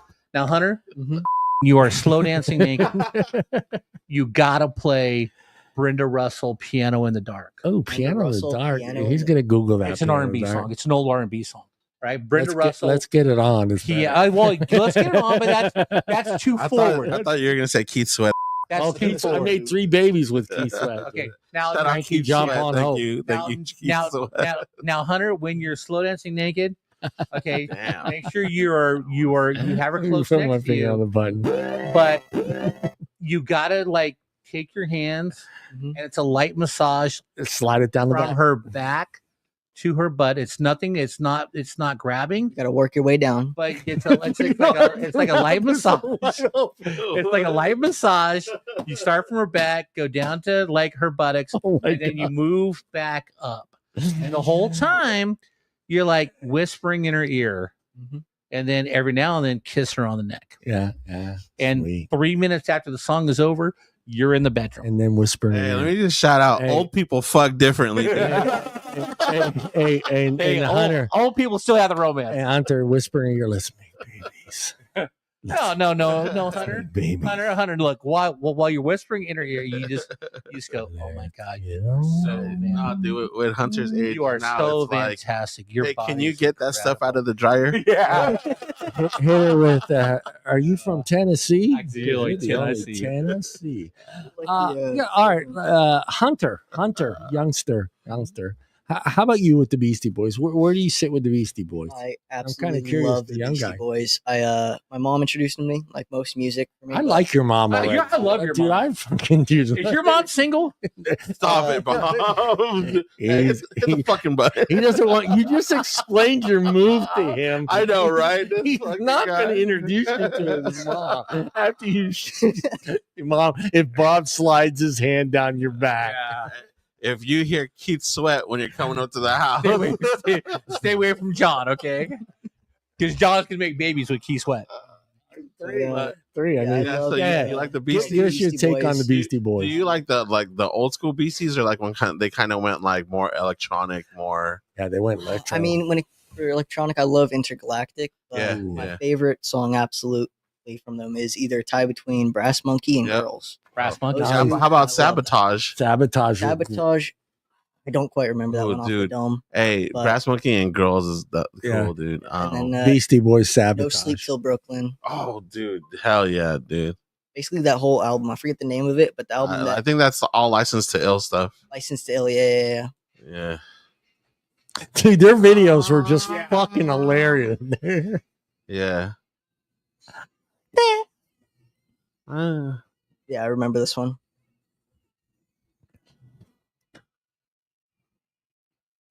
Yeah, back when I had my first truck, I had a sound system in it. And I would rock Beastie Boys all the time. Going down to Cannery, going to school. Just three Jewish boys having a So Beastie Boys, what I love about Yeah. this era of Beastie Boys is because before they were known for their hip hop stuff, they were a punk band. So I think what's cool is they did their punk thing. They did like the hip hop, like early 80s kind of graffiti breakdancing thing, and then they went to this, which kind of merged all of it together. And Yeah. I love stuff like that. Like, you know, I think that's why Run DMC and Aerosmith, that song was whatever number one Yeah. out of 100, because there's just something about about mixing two genres now. If you do it right, do it right, then you know. Yeah. Well, I'll ask all three of you: does that song hit number one without Aerosmith? Walk This Way. I would. I'm kind of like Aerosmith was like big. 60-40. Yeah, because sometimes the name does. I'm not going to take away from the work, but I understand what you're saying. The name does put it up there because more. If they have more fans, the more listeners you hear.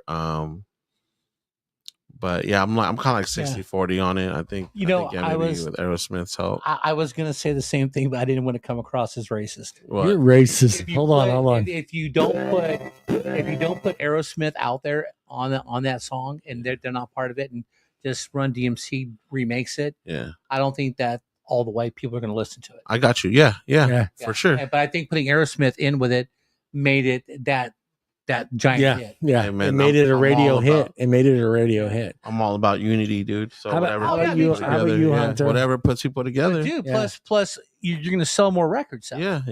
How about you, Hunter? You know that song, correct? Walk this way. Oh yeah. Walk this way. But the Run DMC Aerosmith version of it. I haven't heard that. John, type it in, John, with that keyboard. John, type it in with the keyboard. I got it right here. You guys, they're hyping it up for me. So I got Run DMC, Walk This Way. So, am I mistaken? So, Walk This Way. You said it's an Aerosmith song. It's a remake. So, Run DMC is on air, or did they take one? That's their song. Did they take our Run DMC song and Walk This Way and put it together? No. Aerosmith had Walk This Way. Walk This Way. Run DMC redid it. Yeah. With Aerosmith. Got you. Yeah. All right. Cool. Yeah. So it's a remake of an Aerosmith song. And then John, after that, I want you to play Informer. And you do understand what the song is about, right? It's about trans, right? Okay. Thank you. Just want to make sure. Or whatever they're calling it back in the day. Cross-dressers. Cross-dressers. Okay, yeah.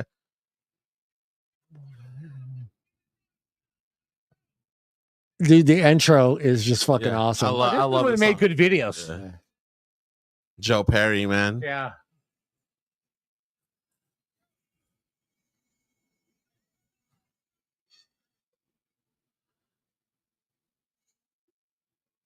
Yeah. The fucking beat is awesome. That beat still gets me. Yes. Still gets me, dude. Dude, it's one of the greatest hooks ever right there. I've heard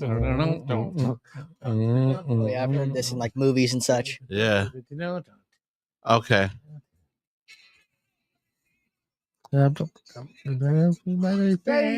Say hey,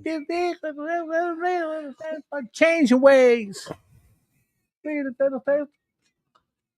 And this little kiss like this. So they wanted Walk This Way's guitar. Is that what it was? They wanted you still have running the DJ still. I know, but I mean, like they really wanted that. I wonder who put those two together, man. Again, that's I read the story. Yeah, there you go. And I went down deep into the story. Run DMC wanted nothing to do with Aerosmith at all. They wanted to put the song out themselves. It was the producer who said, "No, if you want the song to be a hit, and set you on the right pace to becoming famous, becoming Run DMC of today, you need to collaborate with Aerosmith." And that was the whole. That's what I mean with producers. See, it's not even just like making the beat. It's just stuff like that. I've seen bands myself. I've seen bands that I played with and grew up with, and then they got polished or produced, as you want to say. And it's like, oh yeah, you guys are way better with a producer. Yeah. They just know. Fuck yeah. They just know certain things, man. And because I've seen. Where do you put Ram Jam? I'm just kidding. What the fuck is a Ram Jam? Go ahead and finish that. Hey, Black Betty. That's why I named my car Betty. Anyways, I've seen friends who they put out an album themselves. Right. Just recorded it.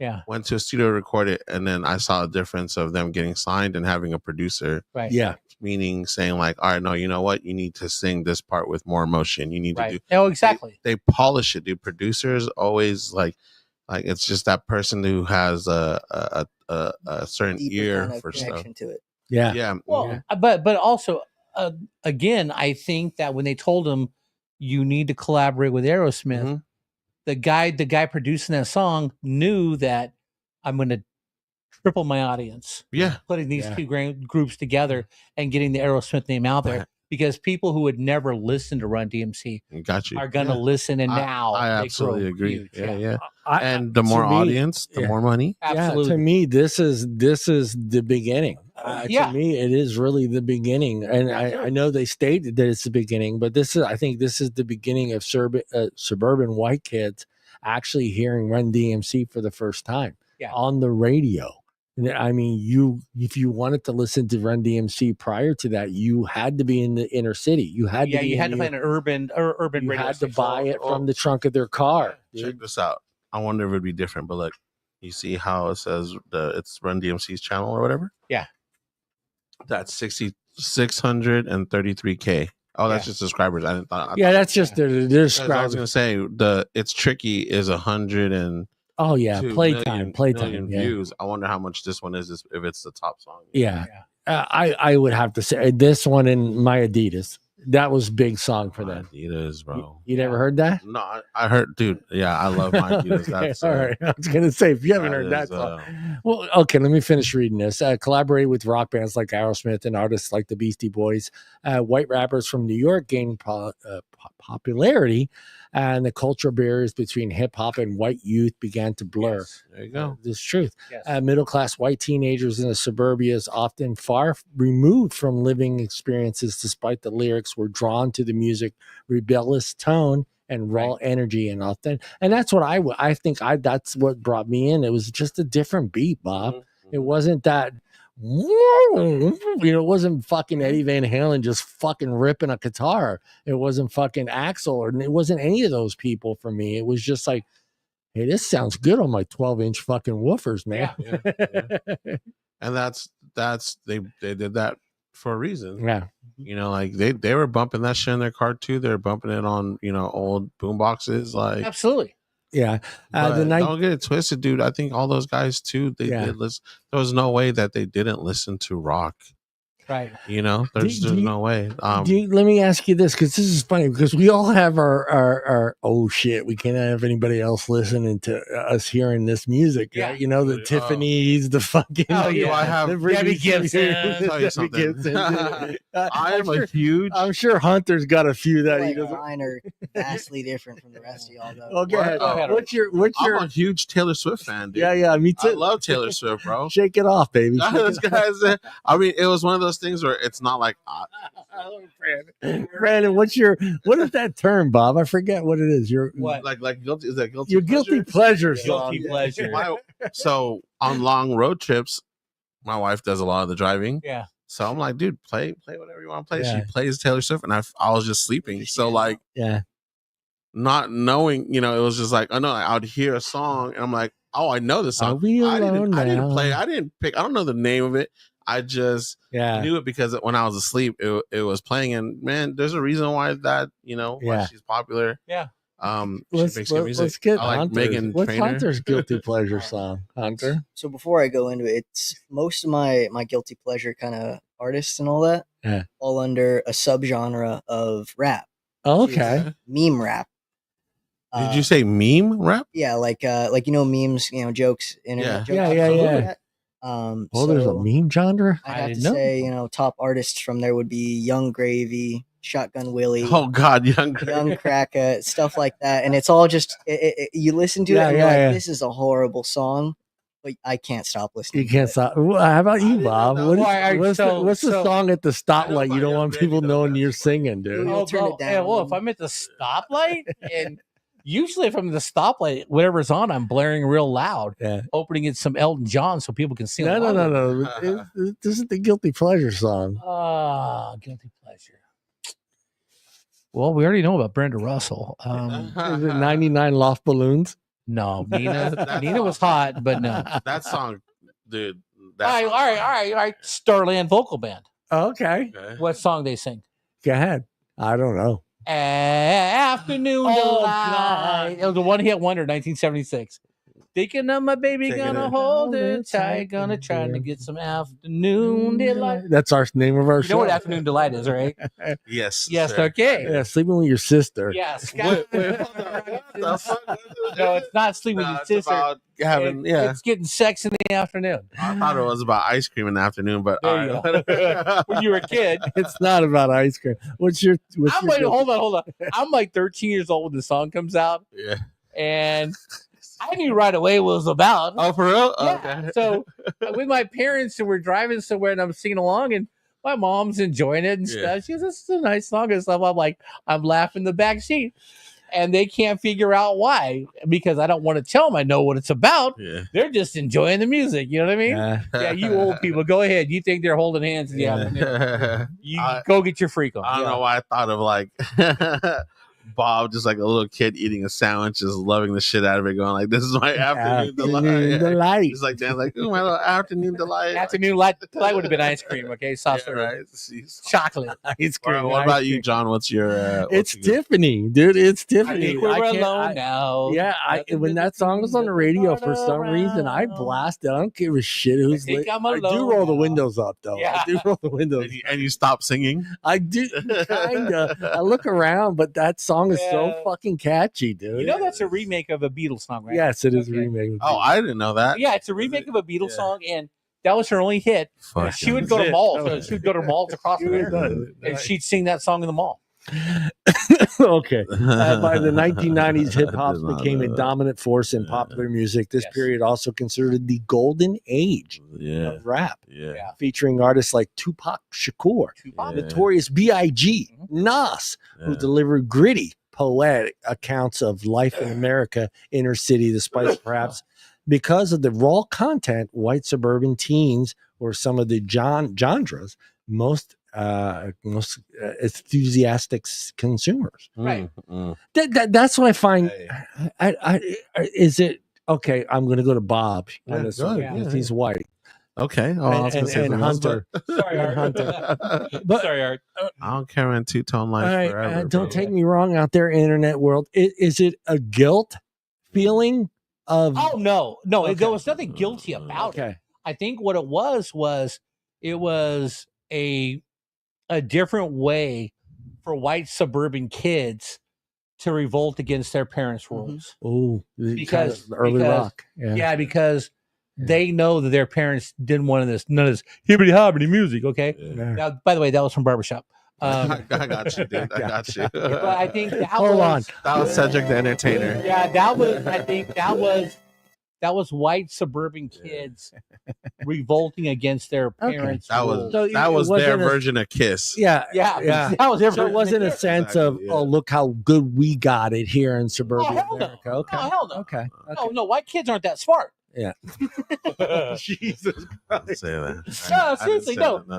I mean, white kids aren't going to go, "Oh, I feel guilty for being white, so I'm going to support the hip hop community." I get what you mean by that. White suburban kids did it to piss their parents off. All right. How about you, Hunter? Well, it's definitely not like guilt related or anything like that. I'm not going to sit there and be, "Oh, my privilege," Okay. For the people making the song. It's just you'd listen to the beat, you'd listen to it all, and like Bob said, it was kind of just a way to rebel. Right. But you couldn't in any way relate to the lyrics, to the words, because you didn't live that life. There's the disconnect between, I'm not actually, have their specific problems. But like I said earlier, I feel like they have problems, I have problems. We're both humans. We can connect through that way. Okay. Right. And I'm sorry. One of the late 90s, early 2000s, what would crack me up every time.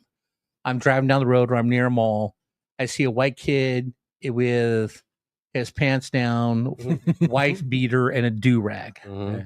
What the are you doing? Hey, man, people like that's. I don't know, style. man. It's a style. It's a style. I get it. Yeah. We mentioned earlier Malibu's Most Wanted. I actually just I recently seen that movie again with my wife, and I love that movie. Dude. Now I'm watching it as an older person. She was like, "It's so sad because that's really him." If you watch the movie, that's really him. He's not fronting. He's not. He grew up. He heard something when he was little, right? And he just for some reason related to it, and so it's not like he was doing it as a costume. He really believed that in his life. Right. He wanted to live the culture. Yeah. So I think about that stuff and I'm like, dude, like just do you, man. Like I don't like when people growing up in the punk rock scene, like I was never the guy who, had a fucking green mohawk and all that shit. I just looked like this. So I was never like, I guess they felt like I wasn't a real one.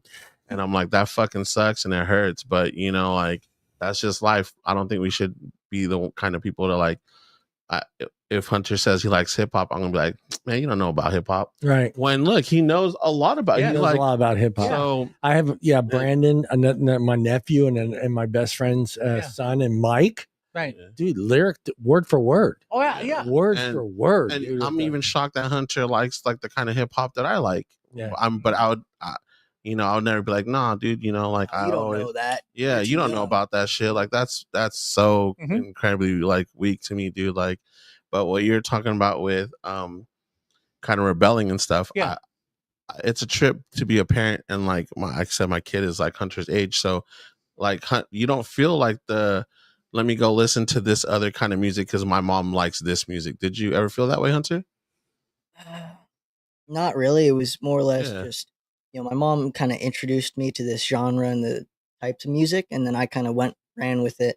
Yeah. And then later it went from my mom introduced it to me. So now, they have problems, I have problems. I'm listening to that, and then it's also a way to rebel, from my father and all that. Okay. So that's just like what Bob said. Okay. And I'm kind of curious. What other genres do you listen to? Are you a country fan too, as well? Oh yeah, I like classical country. I like classical country. Oh, Hunter, you and I need to hang out. Like favorite country artist would be Chuck Berry. Chuck Berry. God damn. See, there you go. Down in Louisiana, back to New Orleans. Like up in the woods up on it. Like Bob brings up, it's a big part of hip hop, and it's the fashion, and I can't shit on it because I've seen it transition through myself as a Gen X kid, how I dressed.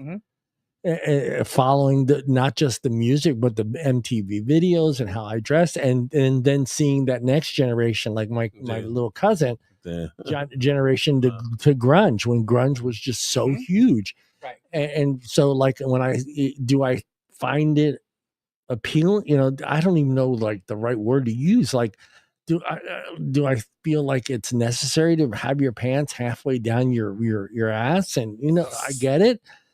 No. Look, I know what you mean. Yeah, I can't shit on it. I can't laugh shit about on stuff like that because like I do that. I don't do it for fashion. Right. I like literally don't have an ass. I hate wearing belts. It's part of you though, but it's part of you. Yeah, like it's part of your personality. It's become part of who you are. So, but for those who do it, again, man, like.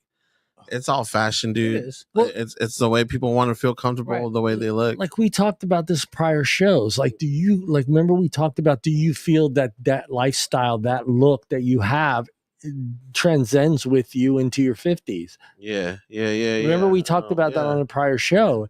And then like I said with me and Bob, I feel like I'm still dressing the way I did in the 80s. Yeah. Pretty much same shit. I doubt that though, dude. Dude, in the 80s it was 501s and a t-shirt or a polo. The only thing I'm not wearing right now, Art, is Vans because my feet can't fucking handle them, dude. But I mean, like, I know. I think I asked you for you were past the bell bottom days, but you wore bell bottoms, right? I did not wear bell bottoms. You did not wear bell bottoms. My father would not buy me bell bottoms. But you wanted to wear bell bottoms. I was at the very end of that stage. Okay. But no, I wasn't going to wear bell bottoms. It was always you got 501 jeans, and then you got maybe a pair of corduroys for school. Bob, you were 62? 62. So, so when Bob Disco hits, Bob is 13, 14 years old. Well, Disco started about, I remember Walter Murphy and the Big Apple Band, which is Fifth of Beethoven. Yeah. I was in 7th grade. Yeah. So but 12, by the time I did get to high school. Yeah, it's already. The first, no, it was coming toward the end because Saturday Night Fever came out when I was a junior. Yeah. When did they burn? When did they burn the albums at Chicago Field? That was 77. But you did what? I did get an Angel Flight suit. Oh, okay. I was black, and I did have little flappers. That's what I mean, man. No, my high school. Bob walking in, dude, just like my high school graduation. I got my Angel Flight suit on, and because we had a club, Crocodiles. Crocodiles. When I was in high school, was called the Pavilion. Pavilion. And it was 18 and over. So they had a section for 18-year-olds and a section for 21-year-olds. So we'd go occasionally on Friday night and we'd put on our angel flights and we'd dance disco music and have a good time. Yeah. And that's the thing, dude. See, I just. Do you think about that, too, man. like the brands that you guys got to have during that era, the 90s? That's what I was gonna say. I was at that show. Shout out to Queen Bean, and I saw kids wearing like Shout out to Jinko, Wu-Chang. Jinko jeans, and I remember like just kind of laughing about like I feel like I'm back in high school, like seeing all these kids the way they dress now. Yeah. But I also remember when I was in high school, a lot of kids. The thing was to dress like you're from the 70s. Yeah. Like the 70s era bell bottoms really did. Yeah, see, we didn't have came back. Yeah, we didn't have bell bottoms. When I was in high school, it was all 501s. Hunter, What's up? high school, what was the fashion trend? And what year was it? 2 years ago, I want to say. Yeah, I love Hunter. 2 years ago. 2 whole years ago. The biggest fashion was, like for most people, my age, guys specifically, was, the ripped jeans, sagging a little bit, Jordans, all that. But I didn't really stick into that. I just wore whatever the hell. Wore whatever you wanted. Well, see, I mean, so one of the fashion trends. Hunter is going to be one of those dudes that he's going to be 40 and he's still going to dress the same way. He doesn't go with the fads. One of the fashion trends, though, is the big gold chains and the big watches. And what's the matter for you, huh? Well, I know. That's another thing I was going to mention see, when you're talking about. Yeah, but so the Italians in the 70s days had a chain, but it wasn't these god awful big huge chains. No, but they wore multiple of them. I know, but see, the problem is back in the day, nobody was shooting you for your chain. I mean, I don't know. I wasn't back in the day, but I feel like that happened. Oh, come on, man. Come on. Look. Yeah, Big Rocco's coming out of the club in his IROC Z. Wait a minute. Why's it got to be a big rock? Hold on. And he's got the chain. He's got the chain. And Vito. Get my finger on the button. Vito's kind of jealous. Hey, Big Rocco, that's a nice chain, right? Vito is not going to shoot him for his chain. I mean, I don't know. Vito may jump you and beat your ass, though. Yeah, it'd be fisticuffs. That's what I'm saying. Like, it's just... but you didn't see that. Vito didn't beat your ass for the chain. He beat your ass for your girl. But the whole thing is look, last year, Ricky Pearsall's got a watch in San Francisco downtown, and he gets shot by a kid because the kid wants his watch. Yep, that's exactly what happens. All right, you didn't see that back in the 70s and 80s, early 90s. Before I can't read, let me go on. Hip hop raised in white suburban America was not limited to music consumption. We're going to talk about this. We talked a little bit about extended to fashion, language, lifestyles, baggy jeans, sneakers, gold chains, and slang like dope, yo, and lit. Okay, dope. That's lit. Dope, yo, and lit. Yeah, we use. Hold on. Let me swing over. Hunter doesn't use those words. Use dope. I mean, I use yo and lit in a I sentence. use dope, yo, but I don't use lit really. There you go. Yeah, no, use it in a sentence. Lit has kind of changed now. Yeah, it's fire. Yeah, it's fire. The art's with it. He gets it. Yeah. Become staples of suburban teenage expressions. While some viewed as a cultural appreciations, others raised concerns about appropriations. The act borrowed elements of cultures without understanding and respecting their origins. That's something we talked about. Yeah. It's like that the inner city kid, whether he was black or white or Latino, didn't feel that the suburban white boy could use yo, dope, and lit. Right. Or dress. We are definitely a segregated country. Like, it's weird. I would like it to stop. I want all of us to just be like accepting of each other, because we keep on bringing the whole thing up, whether suburban white kids can relate to urban black and brown. I'll throw Asian kids in there as well, but throw the Asians in there, man. And then now we're saying vice versa, like all those inner city kids don't feel like suburban kids should be using those words or know even like what they're saying. There are certain things I did see when I was out and about on my adventures of like people taking selfies and throwing up signs that they don't know what that means. Now that is dangerous, because you see your rapper throwing up this sign that could be their set. Be careful with doing stuff like that. But I'm this like Asian kid growing up in the hood, but for some reason I loved Goodfellas. Yeah. There was something about Goodfellas that just like if we're like that's why I think like those suburban kids who don't see that life, like you said, it's just something different. One of those twisted tees you want one, grab like that's what it is. It's just that's not part of my norm. Yeah, that's why like I'm gravitating towards it. Right. Yeah, I think that's what happens with these kids. Do you think that you bring up a great point, but do you think that there's a difference between when it is music and movies and what is another thing that you can compare? Like, what do you mean? What like the culture thing, like you liking Goodfellas. It didn't matter if you were from the inner city or if you were from the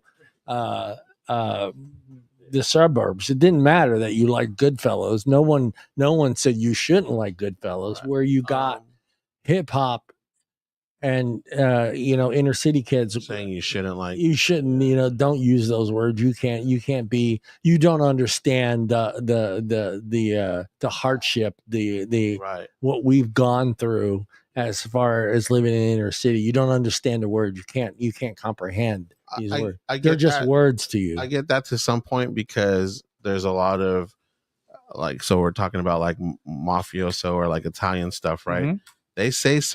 They call each other certain slangs. Yeah. That me as an Italian, me as an Italian can't be going up and just saying these words to them, not knowing. Yeah. You know what I mean? That's like, and that's what I mean about, I was at the cruise and people were throwing up signs and stuff. And it would be like if you're some, let's say you're some suburban kid, I don't care what color you are, but you go to the hood and you listen to Snoop Dogg and now you start calling everybody cuz. Mm-hmm. What up, cuz? What up, cuz? What's up, cuz? And you don't know what you're doing. What's up, cuz? Next thing you know, you might get shot. Yeah. You might get beat up. Yeah. So there are certain things that you should be aware of. Not saying yo or that. I mean, depends. Yeah. I call Bob Paisan. Paisan Goomba. I call you Goomba. That's just up to you and then the person who's gonna like look at you and be like, are you saying that because you're making fun of me, or are you saying it because you relate to me? Right. And I'm gonna get the tension sparks ongoing debates on authenticity and the ownership of hip hop. Can suburban youth truly understand the social and historical contents of music they enjoy? Do they support the communities, create the genre, or are they simply consuming the entertainment? That's from a big article about. Well, I'm thinking most of it is consuming the entertainment because you like to listen to it. Yeah, it's a different thing. Like I was saying, it was a different beat. Right. It was something different for me to listen to. Well, I mean, look, as a kid growing up, okay, I listened to rock and roll, and I fell in love with the Hughes Corporation. Rock the Boat brought me into Motown. Rock the Boat, baby. Right, that brought me into Motown. Yeah. Now, can I relate to living in Detroit City as a black person? No, but I'm not going to try it, and I'm not. Know. What do you think, Art? And I'm not going to apologize. He may be from Detroit, but he's not going to be a black right, kid. Exactly. But I'm not going to from Detroit, dude. I'm not going to apologize because maybe I have a better life than somebody else. I like it's entertainment. Missouri. Yeah. I was born in Georgia. I spent time in Missouri, a lot of California. Hey, dude, I'm like you're a Cali kid. I'm literally, I'm from somewhere else. Grew up in Philippines. Cali. Say it. They might be watching us, John. Well, anyways, and then I grew up. I grew up in LA and then came out here. There was a lot of adjustments and there's this stuff, but there are things that are just relatable because we're from the same area. We're all just people. We go through the same struggles. So let's hear from Hunter. Go ahead, Hunter. Go ahead, Hunter. I don't want to forget our youth. As to like whether someone can relate to it or I mean, when you listen to the lyrics, I mean, are you relating to those lyrics in some way, but in your own way to what you're dealing with in your life?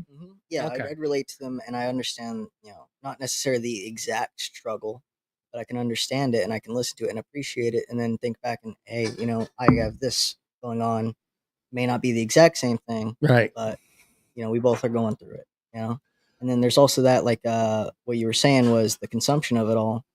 I feel like that's the biggest thing for music, isn't, making music a movement and then supporting that movement. It's just, this is what the artist has made, and now I'm going to listen to it and appreciate it and support it. Yeah, because music, Bob will agree with me. Music's a feeling. Mm-hmm. It is. Music's a feeling. Music stirs your emotions. Yeah. But see, when I grew up, I grew up on a military base, and like half of us were white, half of us, damn near half were black, but you had some Hawaiians and some Filipinos and other stuff. But we all got along every day. I mean, even going to the clubs in the 80s, you had all races getting along because we were enjoying the music, the emotions that the music brought us. Now, one of the most fascinating conversations I ever had was my buddy Byron, who came from Chicago, lived in the worst part of Chicago, played basketball, but he made it out to California. And we're driving to Yosemite, and I'm listening to his story all the way up there. Can I relate to living in Cabrini Green, which is in the projects in Chicago? No. Because I had a mom and a dad. Okay. I don't know what it's like for my dad to abandon me and I don't have a dad. Yeah. Okay. I can't relate to that. Now I'll listen to you. Yeah. And I'll, try to relate, or, I'm not going to feel sorry for you because I don't really know how to, and I don't want to patronize you. Yeah, right. That's exactly the perfect word, patronize you. You know, I mean, I grew up with a mom and dad, and I don't know what it's like to be without a father in the household, but I'm not going to apologize. Rub it in. No. I love you, Art. It's not that I'm trying to rub it in. No, I know what you mean. It's just is like when you're bringing a point to it. Yeah, I'm bringing a point to it. Is so the white kids in suburbia, when it's like we can't relate to what the artist is saying because he's from the streets in LA, because we didn't live that life. Yeah. And you really can't be mad at us for not knowing what's going on because we didn't live that life. Right. Okay, you bring up a great point, but earlier that we started this, we asked Hunter what his favorite song was, and it was Today Was a Good Day, right? Yeah, Today Was a Good Day. Ice Cube. Love that song. If you look at all those lyrics that has, you can say, yeah, that's growing up in the hood, but that also can happen anywhere. It can. Yeah. You know, like in the morning, gotta thank God. There you go. Look, no, trust me. But today seems kind of odd. Yeah. I've got 7 nieces from my brother Bill. My brother Bill abandoned every family he was involved with. He'd make a couple kids, he'd leave. He'd make a couple kids, he'd leave. He'd make a couple kids, he'd leave.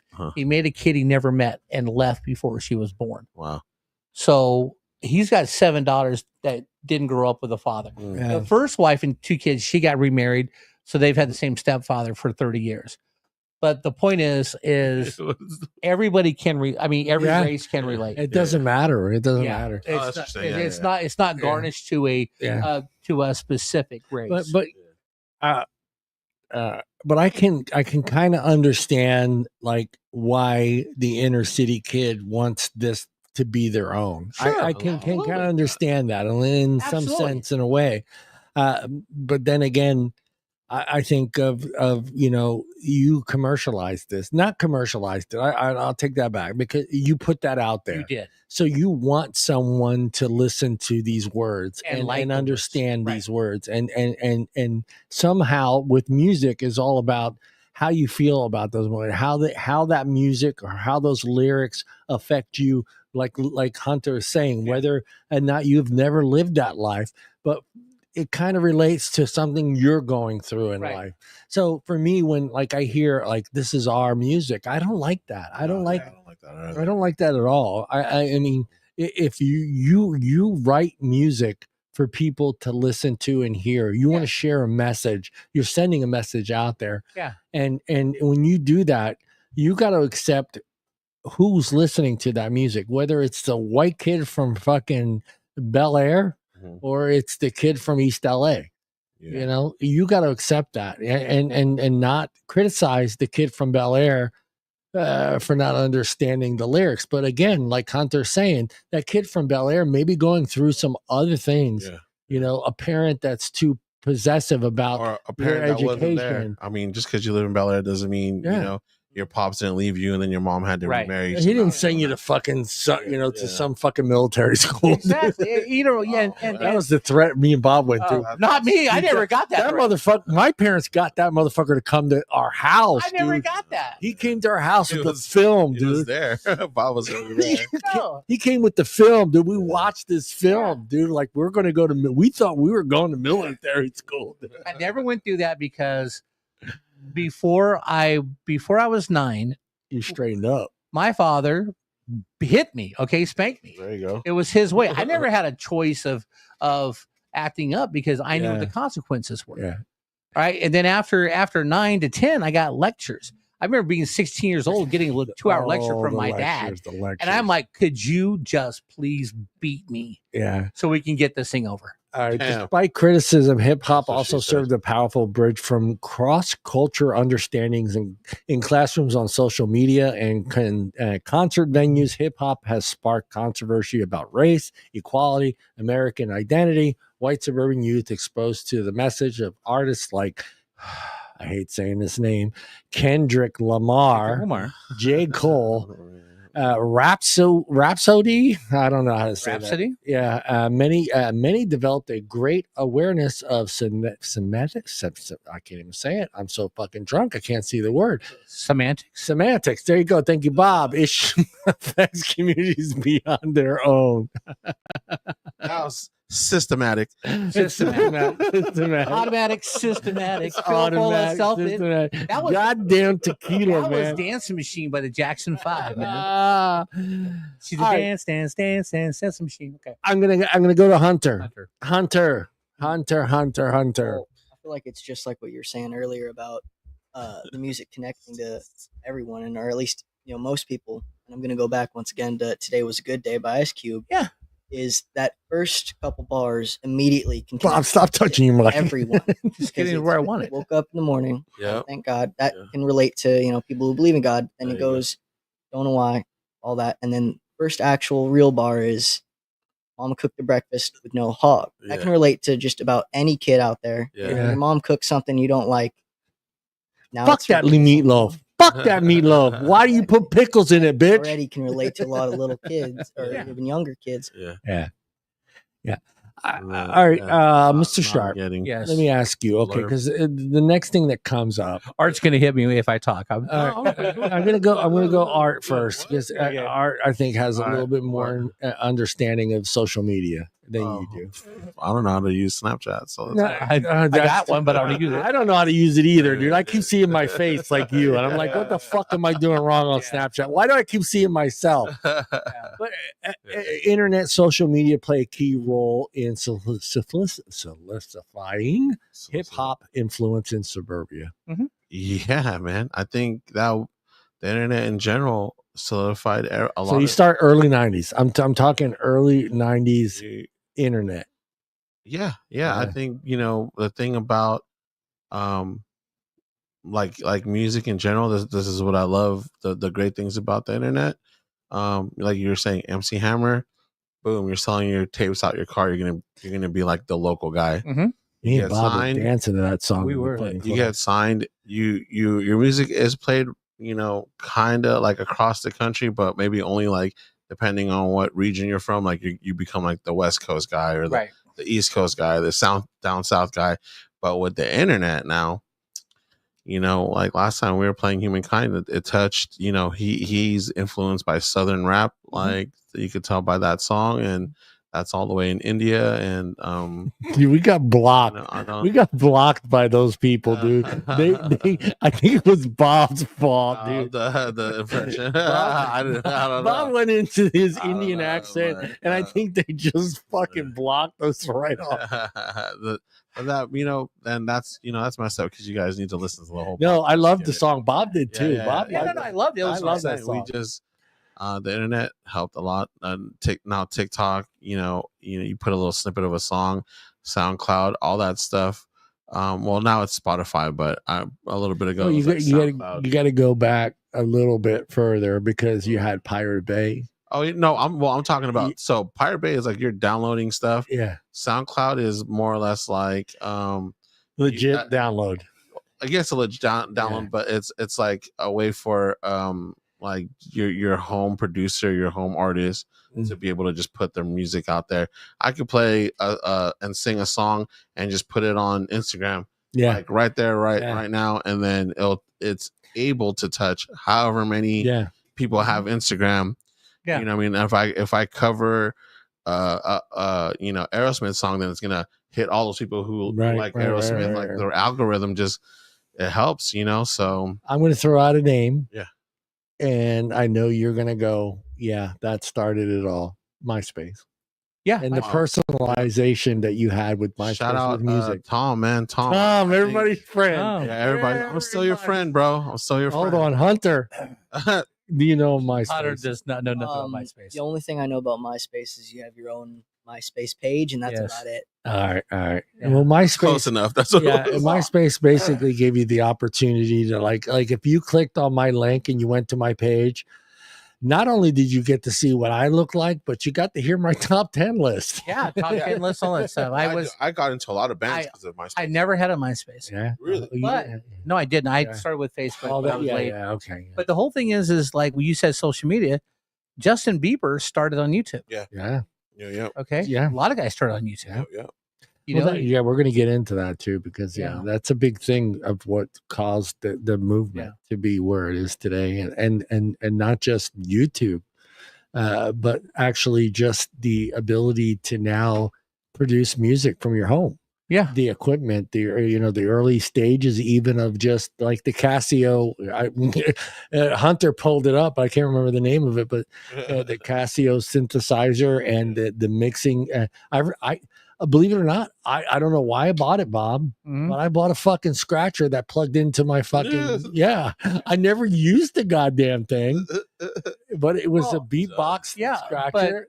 But like getting back to YouTube, there's this Russian group called Leonid and Friends, and they're a Chicago cover band. Okay, they're awesome. Yeah, there you go. And then there's another group called Foxes and Fossils. Yeah. It's 3 young girls and 5 old dudes, but they play songs. They're like a cover band too. Yeah, but they're really good. I mean, I follow those guys, but Leonid, man, dude, they sound just like Chicago. And I love Chicago. Yeah, Foxes and Foxes. There's quite a few. I mean, Tim, who's my co-host on the Wednesday Night Live show, he does a lot of the artwork and website design for a band that's a cover band for Journey, and the guy's unbelievable. They sound just like that dude from Journey. Look at Hunter getting Foxes and Fossils. Yeah, baby. He's new Leonid and Friends. I think he may be the new producer. Leonid,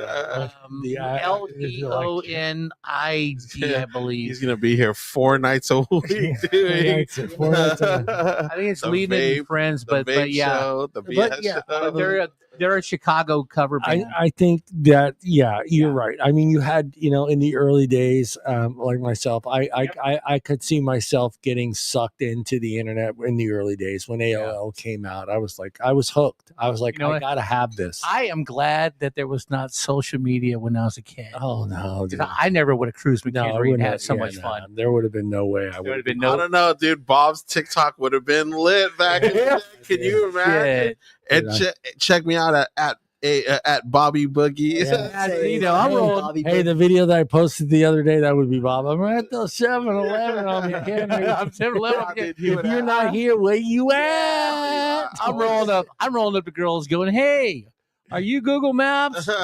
No, that's too bad because I'm trying to find a way to get you and me together, okay? I see him like, dude, man, like that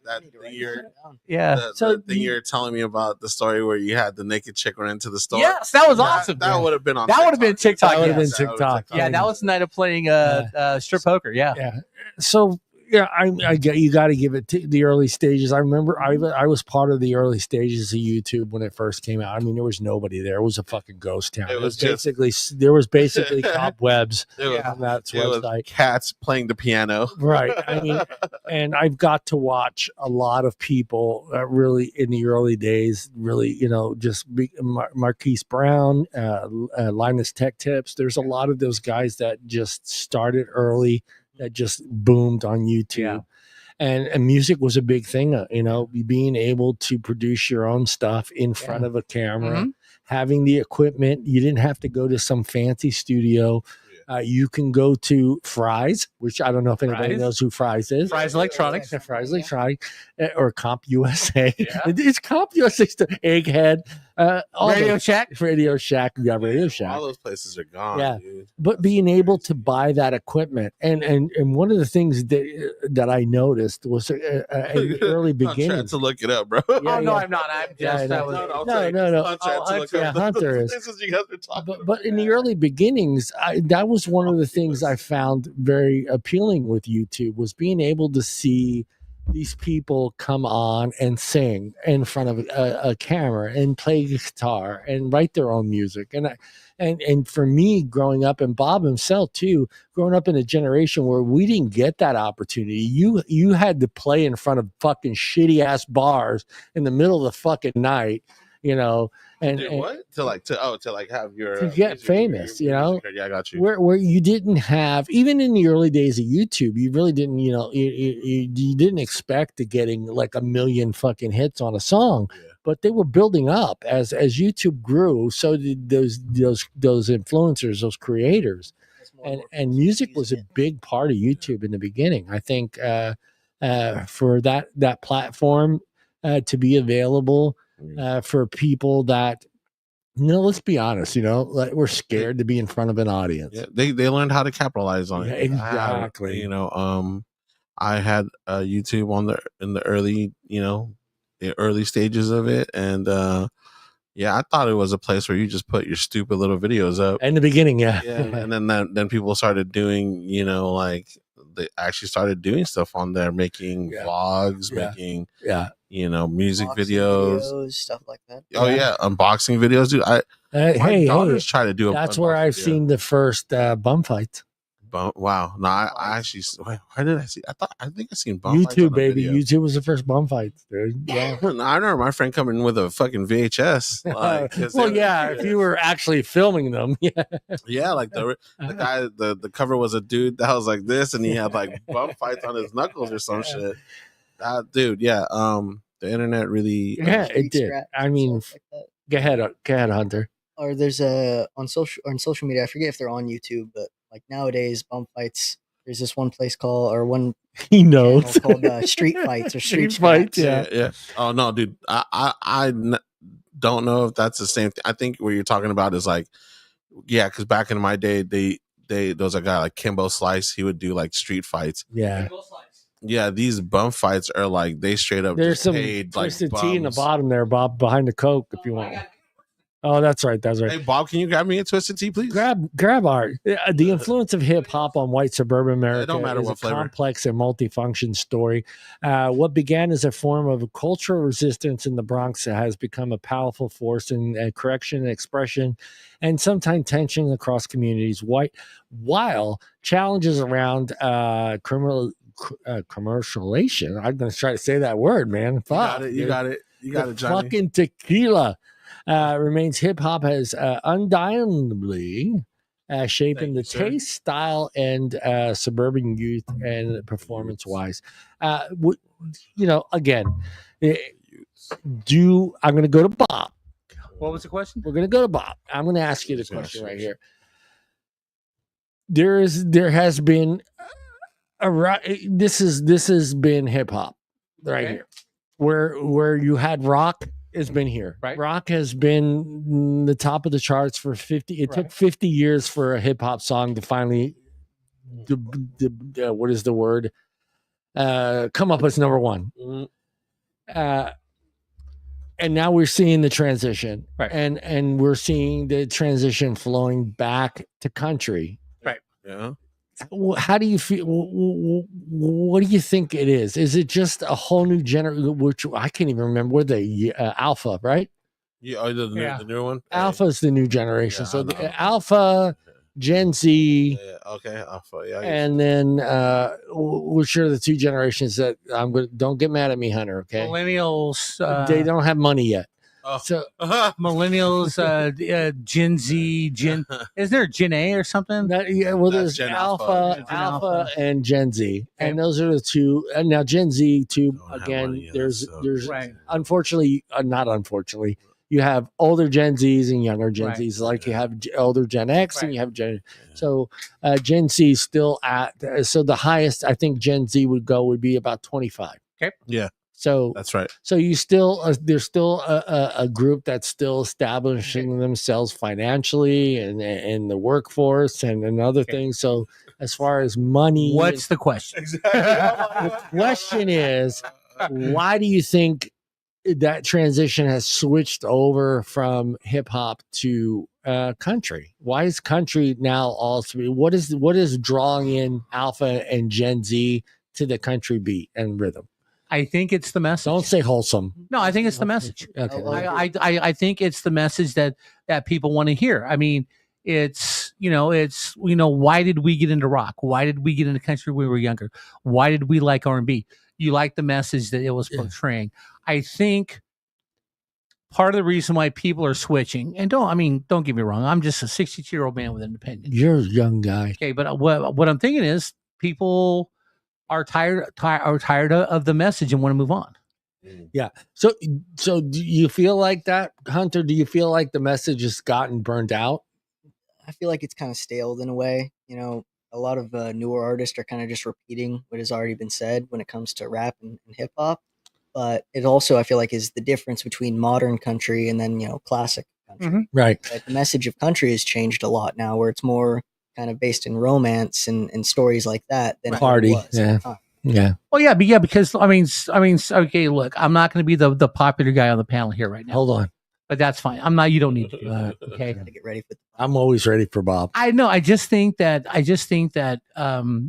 everyone's tired of victimhood, and we want to get back to feeling good about ourselves and having a good time. Yeah. Okay. We're tired of listening to the music. I'm a victim. Change your ways. Yeah. You don't want to be a victim. Change your ways. But let's get back to having a good time about life, because life is short and we all want to enjoy life. Right. And I think, but let's go fucking early 80s rock, MTV. Yeah. They were the generation that we got to see the woman tied to the fence and half naked, and where rock kind of swung away from that. Yeah. And then hip hop became that genre where they were exploiting women for a long period of time. Right. So do you feel like this generation is like, okay, enough with politics, enough with the social norms? That's what he meant about everyone wants to get back to partying, dude. Like, I mean, seriously, or having a good time. I shouldn't. Right in the 80s, like, all right, okay, when I was going out in the 80s, listen to the songs. Okay, we are all having a great time. Partying USA. Yeah. Everything was a beat. You got. He's gonna Google it. Don't Google party. You've got hits. Yeah, you like you said with the Whispers, rock steady. And you got the Romantics. What I Like About You. But everything. Depeche Mode, people are people. Yeah, but everything was about a little bit of romance and there was no. I'm sorry. Okay, so go let it out. Maybe bro. This is one of the things that turned me off about hip hop in the early days, right? Yeah. Let's see. Okay, I got tired of hearing about bitches and hoes. Yeah. That was Okay, I got tired of bitches and hoes. Right? Did you have to explain to your mom what OPP stand for? What was OPP? Other people's pussy. I did not know that. I'm 62 years old today. I just found out what OPP means. You know me. OPP. You know what G.O.D.? I'm done with G.O.D. That's a great movie, by the way. Sister Act 2. Yeah. I did not know what OPP was till today. Oh my God. No way, Bob. I don't. Shout out Naughty by Nature. I didn't. Jersey. Wait. Together. Shout out to all the hot moms out there. Hot moms. Shout out to hot moms. Shout out to Rebecca Taylor. Rest in peace. Shout out to just all the moms in general, man. He's dead. Dude, that's so crazy. I would shout out to all the moms in general. Look, yeah, we got a new guy Hunter here who's been always like giving shout out to his mom. I didn't know what OPP meant. Yeah, other people's pussy until today. These guys. I'm sorry, internet. Until today, no, but I think though what America wants right now is we want to party and have a good time. Yeah. I think with what's going on in the world, I think music is important, and music's always important. It's just it's just always circular, important. Dude. It's circular. It is. Yeah. Next thing you know, electronic goth shit's gonna fucking pop up. Oh, please no. No, please give it 20 years. Dude, give it 20 years. Dude, I'll be dead by then. You'll see. I'm gonna go to Hunter. Hunter, real quick. What genre would you like to see make just a huge comeback? Rock and roll. Rock and roll. Yeah. Rock and roll. What kind of rock and roll, can I ask? Like, do you want like the hair metal stuff? Yeah. Do you want a hairband? Do you want a hairband? Do you want like heavy metal? Do you want southern rock? Do you want like Black Sabbath? Black Sabbath. Some metal. Led Zeppelin, like that. Okay. Like that. That's what my dad listened to. Yeah. I don't that like band I sent you the other day. That band that's out of LA, I think. Are they out of LA? What's their name? I sent you on Instagram, I think. I need to look it up. Oh, you didn't? What? I need to look it up, dude. I don't remember. Dude, do you know what we need in our lives right now? Some in living color cult of personality. Oh, that was great. Hey, shout out CM Punk. Yeah. You know that was a hit before CM Punk, right? Yeah, I know. And it was an all black rock and roll band. And shout out Bad Brains, all black punk band from DC. There we go. And we need some Boys to Men, right? Because I need to like dance naked with another woman. I don't. Here they are. Yeah. I love these guys. Yeah. Who do they totally remind you of? I do fall, and that's great that pop punk is back up. Yeah, dude, I love that. I found out about these guys. Talk about the internet algorithm.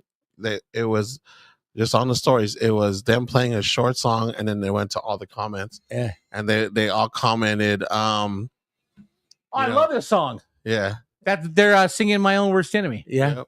That's why I'm telling you, man. My own worst enemy. I was just at a concert last night, and all they played was 90s, early 2000 covers of alternative pop punk stuff. Right on. That would have been a good show. Huh? That would have been a good show. It was a great show at Queen Bean. Like, one girl, man, she knocked it out of the park. The band is called Rock and Roll Club or something like that, but she sang Evanescence. Oh, cool! And she did a phenomenal job. I was like blown away. But did they throw any Jesus Jones? Who do these guys remind you of? Fucking totally Green Day. Oh yeah, they opened for Green Day? Yeah, totally Green Day. Again, thanks for the internet, dude. Yeah, they remind me of all that like Newfound Glory. They remind me of all those like Simple Plan, all those like pop punk. I love this, dude. Fucking straight out of your fucking living room, bitch. There's another guy too. You guys have probably seen his videos. It's something Hendrix, but it's like it's this dude who's always like in a balcony, and they're like, "Oh, when everyone thinks you're a rapper, but you're really like a Britney Spears fan." And he's like, I've seen that guy. I've seen that guy. He wears like the mask. Yeah, I've seen that guy. All right, we can't end hip hop without talking about the ladies of hip hop. There you go. The first lady of hip hop, often associated with MC Sha-Rock. Sha-Rock, Bob. Missy Elliott. I'm going to have to play some Sha-Rock for you. Missy Elliott. Remember that guy though? Informer. Yeah. Sha-Rock. Oh, hold on. Sha-Rock. Not yet, dude. You motherfucker. Fuck you, Google.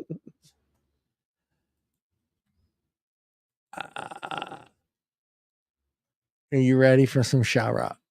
Let's see here. Here we go. That's the joint. Okay. She's the first hip hop female. Funk plus one. Now you know that's late 80s or early 90s. Look at the socks. Yeah. Look at the socks. Dude, but that's the thing, dude. Fucking look at the sneakers, dude. The love for sneakers goes so fucking far back, dude. Dude, we got Adidas, we got some Nikes. We got Nikes, dude. The old school fucking Nike runners, dude. Oh, dude, we got some Chucks.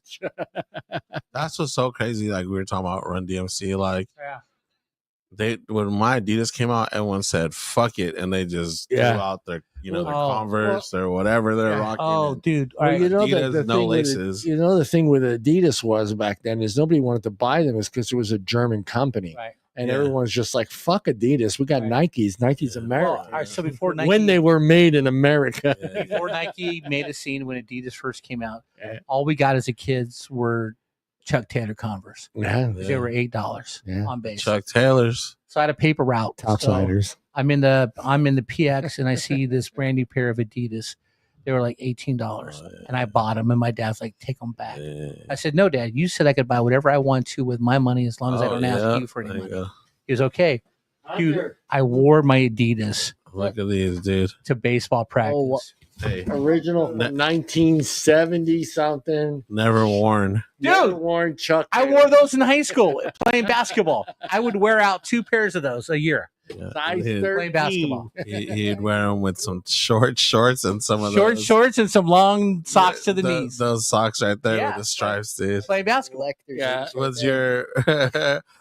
Did you shoot from under the legs? Let me get through this one here. I'm going to try to read, boys. Get to Missy Elliott.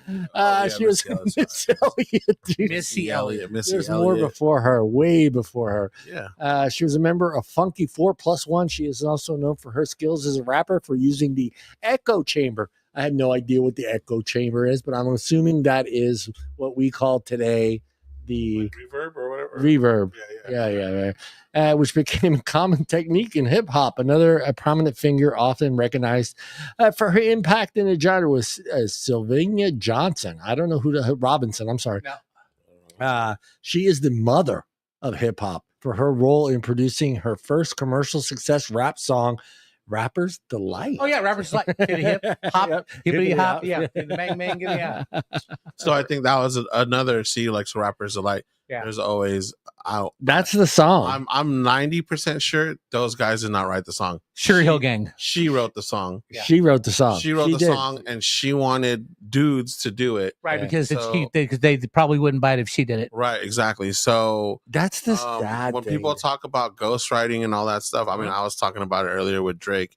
Remember that shit, dude. Remember that Rapper's Delight, something that was, that helped birth and bring this thing was ghostwriters, and it happens, man. Sometimes, there's just someone who can write and do a great song, but they suck at performing. Yeah. Eazy-E had a problem with that. Yeah. Dr. Dre, a long time to get Eazy-E polished. Was Eazy-E stuck with a needle with AIDS? Oh man, we're not doing the conspiracy show today. We're just talking about. No, you're gonna get me in trouble. Okay, here we go. This one's gonna get me in trouble, right? Hold on. But no, this is my theory, right? Suge Knight killed Tupac and Biggie. Oh, for sure. For sure he did. Yeah, that's so with what's his name that's in court right now? Yeah, P. Diddy. Yeah. So because P. Diddy was banging Faith Evans. Yeah. Oh, okay. So like this. So producers, man, like shout you out. I shout you guys out. You guys honestly make things happen, and it's always the behind the scenes guy that doesn't get enough credit. I always give John credit. Football player, correct, Bob? Yes, he was. Raiders. No, he was for the 49ers. Thug. A 49er? I guess so. He was a thug. All right, let's get to the end here. Hip hop is a global force, but commercial dominance is facing challenges from other genres like Latin and country music. Yep. While hip hop remains popular in the market, shares has slightly decreased. Eminem holds the record for the most album sales in the genre, which is crazy, with Drake following closely behind. See, that's go ahead. However, streaming numbers show that Drake surpassed Eminem in total streams on platforms like Spotify, according to Hip Hop All Day. I get that. Going back to all the stuff that we talked about, you need that commercial hit. That's what Drake does. He does commercial hits. You have Eminem, who is respected in the hip hop community somewhat because of his style and what he puts into his work. But also you have suburban kids who are able to relate. and buy that's why I want to go back to Hunter. I mean, I get it. Like I understand why millennials love Eminem. They relate to Eminem. Where I kind of find it hard for Gen Z and Alpha to relate to Eminem. Yeah, I just didn't because he's 50. Let's put it. Let's be honest. He's 50. So like. I have a hard time and we've done it, Bob, right? You did it. I'm like, okay, they're done. Yeah. Let's move on to the next rock band. Oh yeah, absolutely. I felt that way a long time ago. I think Eminem, for me anyways, I think I've only liked 2 of his albums. Really? Yeah. Well, then that's not saying bad things. If everyone else can relate to those other albums, great. Maybe maybe I need some growing up to do to relate to them, but I don't. But I don't think there's also that's a thing, that a lot of people talk about aging out. I look at bands like Rolling Stone who could still do it and still get love for it. They need to retire. I saw the Mount Westmore show out in Stockton, which was Too Short, E40, Snoop Dogg, and Ice Cube, and let me tell you, those guys still had it. Yeah. When they said to the crowd, sit down, enjoy the show. We're going to bring you, I think I want to say they said 40 years of hip hop. Yeah. And it went down to Ice Cube, went down to Too Short doing his first songs that he came out with, and then E40, and then Ice Cube, and then Snoop Dogg, and then they like closed it off as their band together. The whatchamacallit, we kind of talked about that, me and Bob, before in other shows, but like do you see Hunter? Do you see like Eminem or Drake or I don't know, give me another fucking rapper, dude. Kendrick Lamar doing fairs 25 years from now? Yes.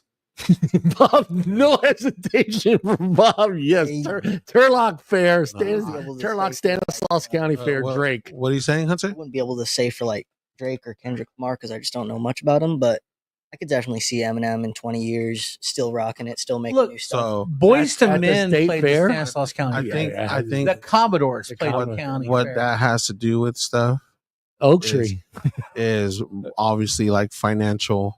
Like how you make money for you, right? But if I think names like we talk about Boyz II Men and all, like they're cool. I love Boyz II Men, but people like Eminem, Kendrick, and all that stuff, Drake. I think what they'll be ended up doing is like festivals, like concerts, just like what were we talking about earlier? That festival in Sacramento, Aftershock, like Aftershock, or going down and doing but Coachella. Exactly. Or dude, in overseas, out like in Germany and shit, dude, they're always 10-15 years behind. Italy too. Italy's now listening to fucking Metallica and loving Metallica, and it's like, dude, Metallica's been fucking. But like if you just, I think if you don't spend your money, crazy like that, then you won't have to be doing the fairs. I agree with you in somewhat, but I also think there are those one artists. Now I'll use Eddie Money for an instance. Did he need the money? No, but he still loved to perform. Oh yeah, he did. He was playing everywhere. He wanted, he was still doing like 100 and something shows a fucking year. No, I get that part too. And that's awesome. Do you feel like that? Is the rapper that same type of musician where he needs to be on this? Do you see Drake 25 years down the road playing at the California State Fair? It's not necessarily like a popular thing. It's more like, do you feel like? Do I feel because like me and Bob, like we like fuck, dude, shit. We go to the state fair, or there's a band that we haven't. Me and Bob may have not seen since 1985. Yes, I don't think so. If you're talking about that, like if you feel like because you'll be the consumer, you'll be the consumer. Then. It won't be me and Bob. Yeah, you'll be the consumer and Hunter as well. You guys are going to be the ones that are going to decide whether Drake still tours or not tours, but I don't think like we'll go out gets up on stage. Yeah, I don't think so, man. I think those guys. They then take the money and run. They're not gonna need it because of the money. I think those guys are Drake's French Canadian. Yeah, but Hunter, what do you think, Hunter? About them doing the tours? Yeah. Do you feel like you'll see Drake at all? I feel like they'll all try to stay relevant, and they'll still do the fairs and tours and all that. Do the fucking fairs in Canada. Maybe I'm in Toronto, bitches, at the Indian Casino. Hey, I fuck with Toronto. That's my I've got family on Toronto. Yeah. Shout out Toronto. Shout out to Toronto. All right. Whatever. Eminem, widely considered the best-selling rapper of all time with over 224 million album sales. Fuck, dude. Drake holds the second position at 169. Look at the gap, dude. 169 to 224. Jay-Z ranks third with 101 million. Kanye West follows closely with 120. Tupac, dead Tupac is still selling 87.5 million, Bob. Damn. How many albums does Michael Jackson still sell? I don't know. Jackson's not on the hip hop list. I know he's not hip hop. 2024 albums like Eminem's Death of Slim Shady. Yeah, that's a newer one. Yeah. Featured whoever that dude is. I'm not even gonna try to say that fucking name. We Don't Trust You and Drake's For All the Dogs saw significant first week sales, dominating consistent strength and gender. So that's what it comes down to, guys. Is streaming. Now we have me and Bob grew up in a generation. If you didn't have the fucking CD, you didn't have to get you didn't have a single. You had to buy the either an album or a 45. Right. Or you stayed up and you waited for the radio to play. Yeah. You get the cassette recorder and listen to the song on the radio. You bought the 45 at the time. It was like 49 cents. And then the album, and then you had the 8-track. Then you had the cassette. Then you had the CD. Hunter, last song you purchased. Oh, this is probably going to kill all of you inside, but I don't think I've ever purchased a song. Oh, you fucking bootlegging son of a bitch. Hey, I kind of. But for like my generation, it's different. You know, we have friends who will go out and get CDs. That's the thing, that, dude. I wouldn't want to be an artist today, Bob. Now it's all on YouTube. I wouldn't want to be an artist today. Well, okay, dude, so like these pennies on the guys dollar. Don't even like, even though I know Hunter, like you're a gamer and stuff too, but now gamers don't even buy games. You have you streaming. Most people buy like passes. The passes, dude. So it and you know, for me, I'm so like anti like record label, so I'm kind of like, yeah, I'm glad that he's doing that, but at the same time, like, you know, the artists, they make money other places that go in their pocket, whether it's touring, merch, tours.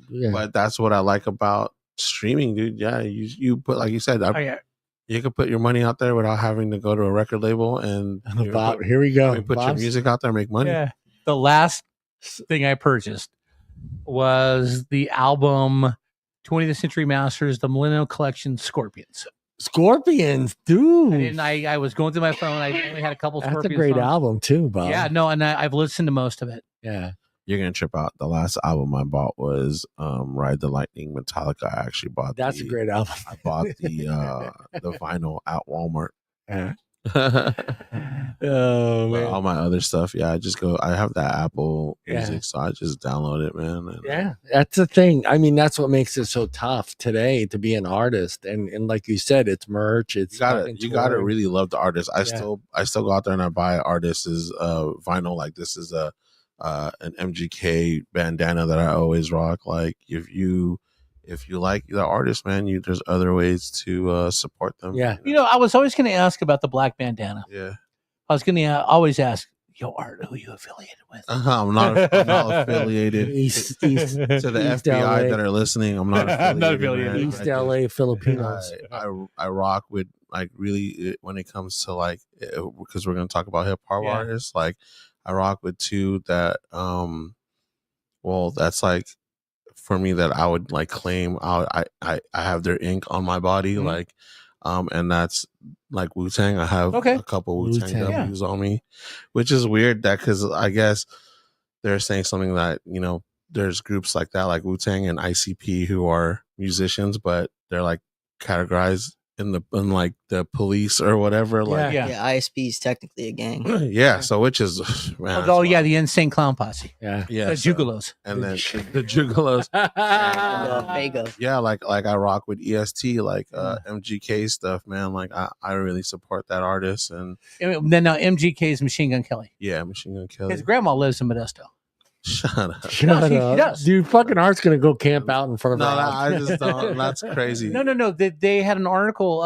It was about 2 years ago, and he was in town visiting his grandma. His grandma lives in Modesto. You're thinking of Macklemore.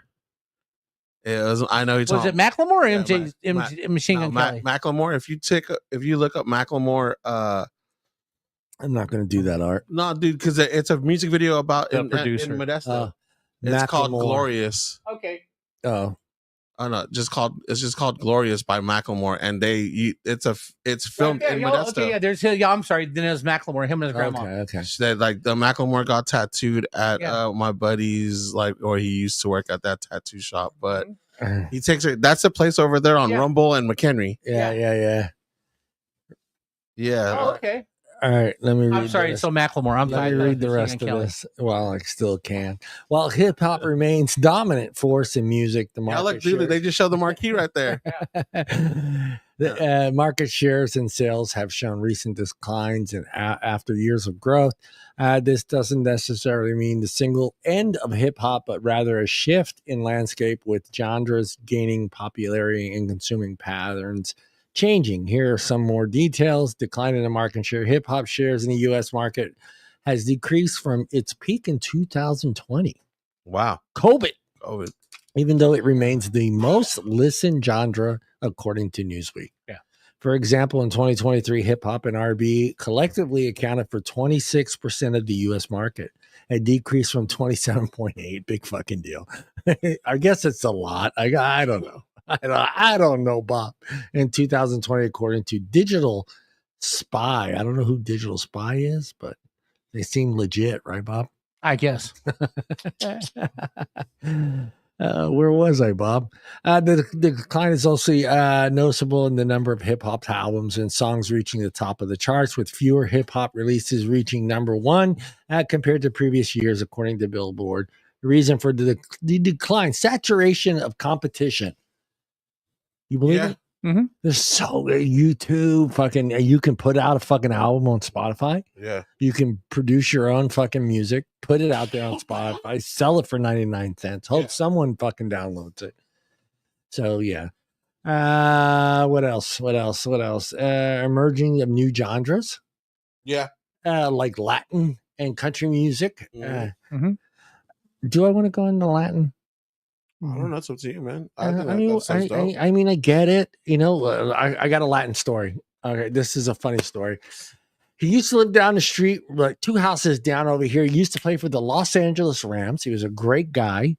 I have his rookie card, 1974. He came to Modesto with his son. We became best friends. He opened up a bunch of car lots out here, and he was going to start one of the first Mexican radio stations in Modesto. Oh, nice. Oh, wow. And he asked my uncle to partner with him. My uncle goes, that's never going to take off. Wow. Uncle Pino. Wrong. Uncle Pino. Wrong. That's never going to take off. Wrong. Big time wrong. Big time wrong, Pino. Big time wrong. And yeah, they took off, and it was one of the, I can't remember the radio station. I have his card. I have to look at it. Who was the guy? I'll show you the card at the end of the show. I can't remember his fucking name, but I got to leave pretty soon. So. Yeah. He lived like 2 doors down. Okay. And me and his son became good friends, and we had a great time. He used to own a couple car lots over here. He used to help us all out. He would bring his cars over here. We would wash them, and he would give us $10 a car, and then he would take them back to the. That was good money back in the 70s or 80s. Yeah, but yeah, great guy. He told my uncle, "Hey, jump in. This is going to take off. It's going to be huge. You know, Mexican radio stations, all Spanish music. You know." And my uncle's like, "No, that's never going to work here." And that thing took off. So, of course it did. Yeah, I do like listen to some Latin music. So I do like some of the music. I like some of the instruments that are used in Latin music. In conclusion, hip hop. What happened to it? In conclusion, hip hop is facing some challenges that's not necessarily dying. The genre is adapting to challenges, trends, and continuing to evolve in its music landscape. That is it, guys. Do you want me to pull up here? I promised myself I would pull this up. Okay. Well, it's like the top 10 Spotify songs. No, top 10 Spotify songs. Today's top hits. Oh, wait, we can do this. Here we go. Ed Sheeran, Justin Bieber, Sabrina Carpenter, Lady Gaga. Oh, Shallows, hell yeah. And then like Drake. You got Drake in there. I'm sorry you can't see that, but yeah, it's the other link. It's the one KWORB.net. Oh, it was like Post Malone. So you got The Weeknd. Post Malone went country. Yeah. Oh. Now, this is all time. This is Spotify stream songs of all time. Oh no. Current top 10. I want current top 10. Let me do that again. Current top 10 Spotify songs. I guess that's the link. I think that's the link that Hunter was on. I take it back, Hunter. I apologize, Hunter. There you go. I don't know any of these. I know Sabrina Carpenter. I don't know who Alex Warren is. Oh shit, Teddy Swims is on there. Teddy Swims, he just made the top 10. So that wow. I like Teddy back in the day. Bad Dreams. I probably still like his music. Whoever Gracie Adams is. Yeah. Raven Lene. Die with a Smile. Lady Gaga, Bruno Mars. Yeah. Billie Eilish. Yeah. I've heard of her. Kendrick Lamar. Luther. Kendrick Lamar's on the with top. SZA. Yeah, Luther. Yeah, dude. Do this. They named that song, Bob. Luther? What? Luther? Luther with SZA. SZA. So, I mean, it changes all the time. Last week when I did this, it was pretty much country. I don't know a lot of these. I know who Sabrina Carpenter is because I had to actually Google her, and I didn't realize that she was on Girl Meets World. Yeah, she was Disney. I'm sure. She was a Disney. I'm sure John Googled her. For sure. No, I had no clue because one of the songs that she sings, Art, I heard almost 20 years ago. Oh, okay. And it's the song Espresso, which was it was sung in Italy in Italian a long time ago. Okay, I know what song you're talking about. Yeah. So when I heard that song, it's like, wow, she covered that song from that was sung by an Italian band. I don't know who they were back then, but that was a huge hit in Italy when I was there. So this would be 2005. When was the Iraq War? Which Iraq War? The second one. Desert Storm. Yeah, I went to Pope John Paul had already passed away. And Desert Storm was in 93. Yeah, I went. No, it was 2000. I went when Pope John Paul passed away, and I went to go see him in his grave. Could have been, I don't know, George Bush. 2002. I think it was 2005. They got weapons of mass destruction. Okay. Yeah. They're making. No, don't do. It's not a political show. I did not have sex with that woman. But he didn't lie. He did. Well, you never know. You know what? What do you mean he didn't lie, dude? He banged the shit out of her. He said relations. That's where he fucked up. He said relations. I did not have sexual relations. If he just said sex, then it would have been cool. Dude, he stuck cigars in her vagina, dude. All right. Wait, who is this? I don't know, man. Can we wrap this up? I Bill really got to Clinton stuck cigars in her vagina and then smoked them, dude. Yeah, I really got to go home. Yeah. All right, Hunter, real quick. Your impressions of what you thought today. Where do you think? Where do you think hip hop goes from now? Do you see it flourishing? Do you see it in a decline? Do you? And what music do you see taking over the charts? I feel like it's definitely going to be on a slight decline for a while. Maybe stay around like 20% of the share of all different genres when it comes to America.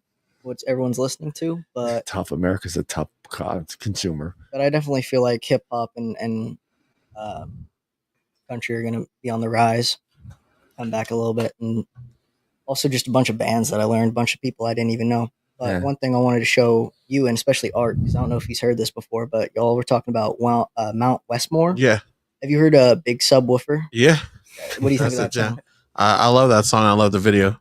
they like Snoop Dogg's dressed like the Mandalorian. I think it's funny. Yeah. How about you, Mr. Sharp? Where do you see rock and roll in this picture? I don't know. I don't listen to a lot of new stuff anymore. I listen to older stuff. Yeah.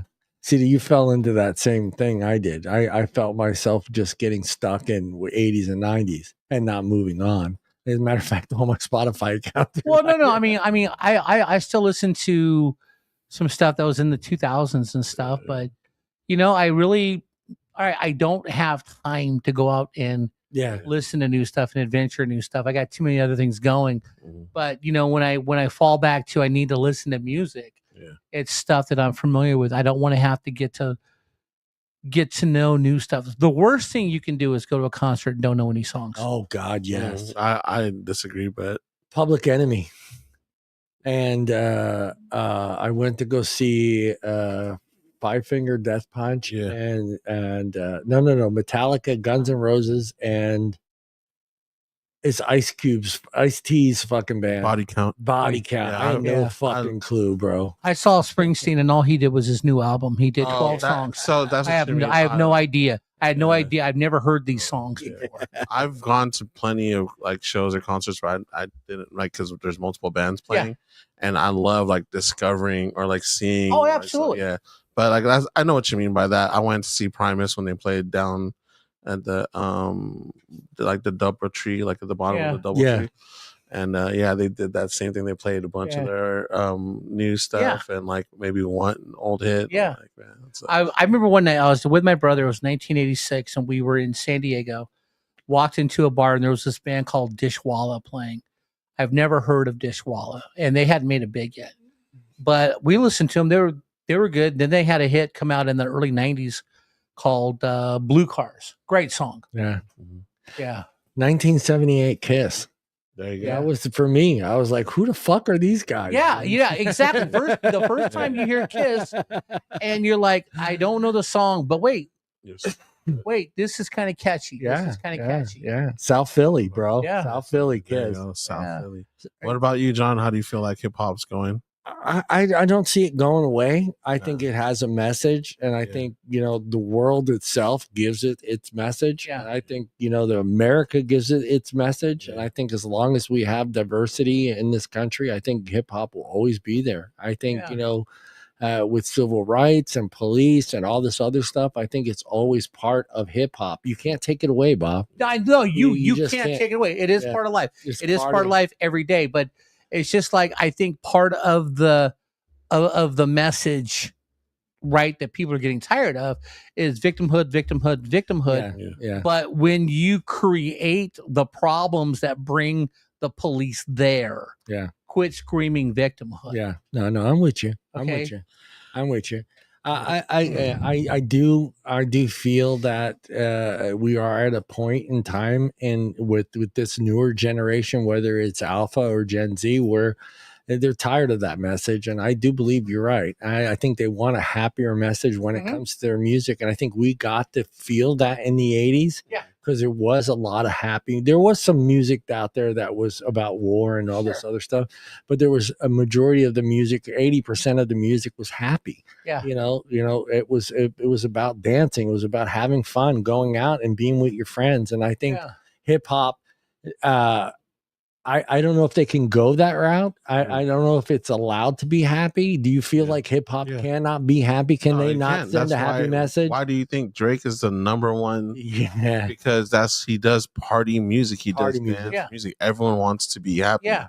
But as far as where it's going and the decline of it, man, I think that's like the whole thing of what quote unquote, it's like popular, right? Like.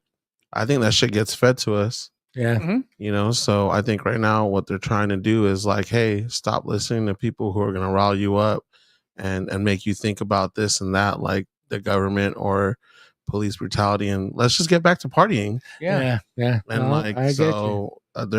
I always kind of like find newer artists by just simply going to Spotify or something and just picking a band that I like or an artist I like, and then just hitting like, if you hit it, it'll say, you may also like Yeah. And I'll just try those guys out and see what's up. I think there's great rock out there still. I think there's great hip hop out there still. And it doesn't have to do with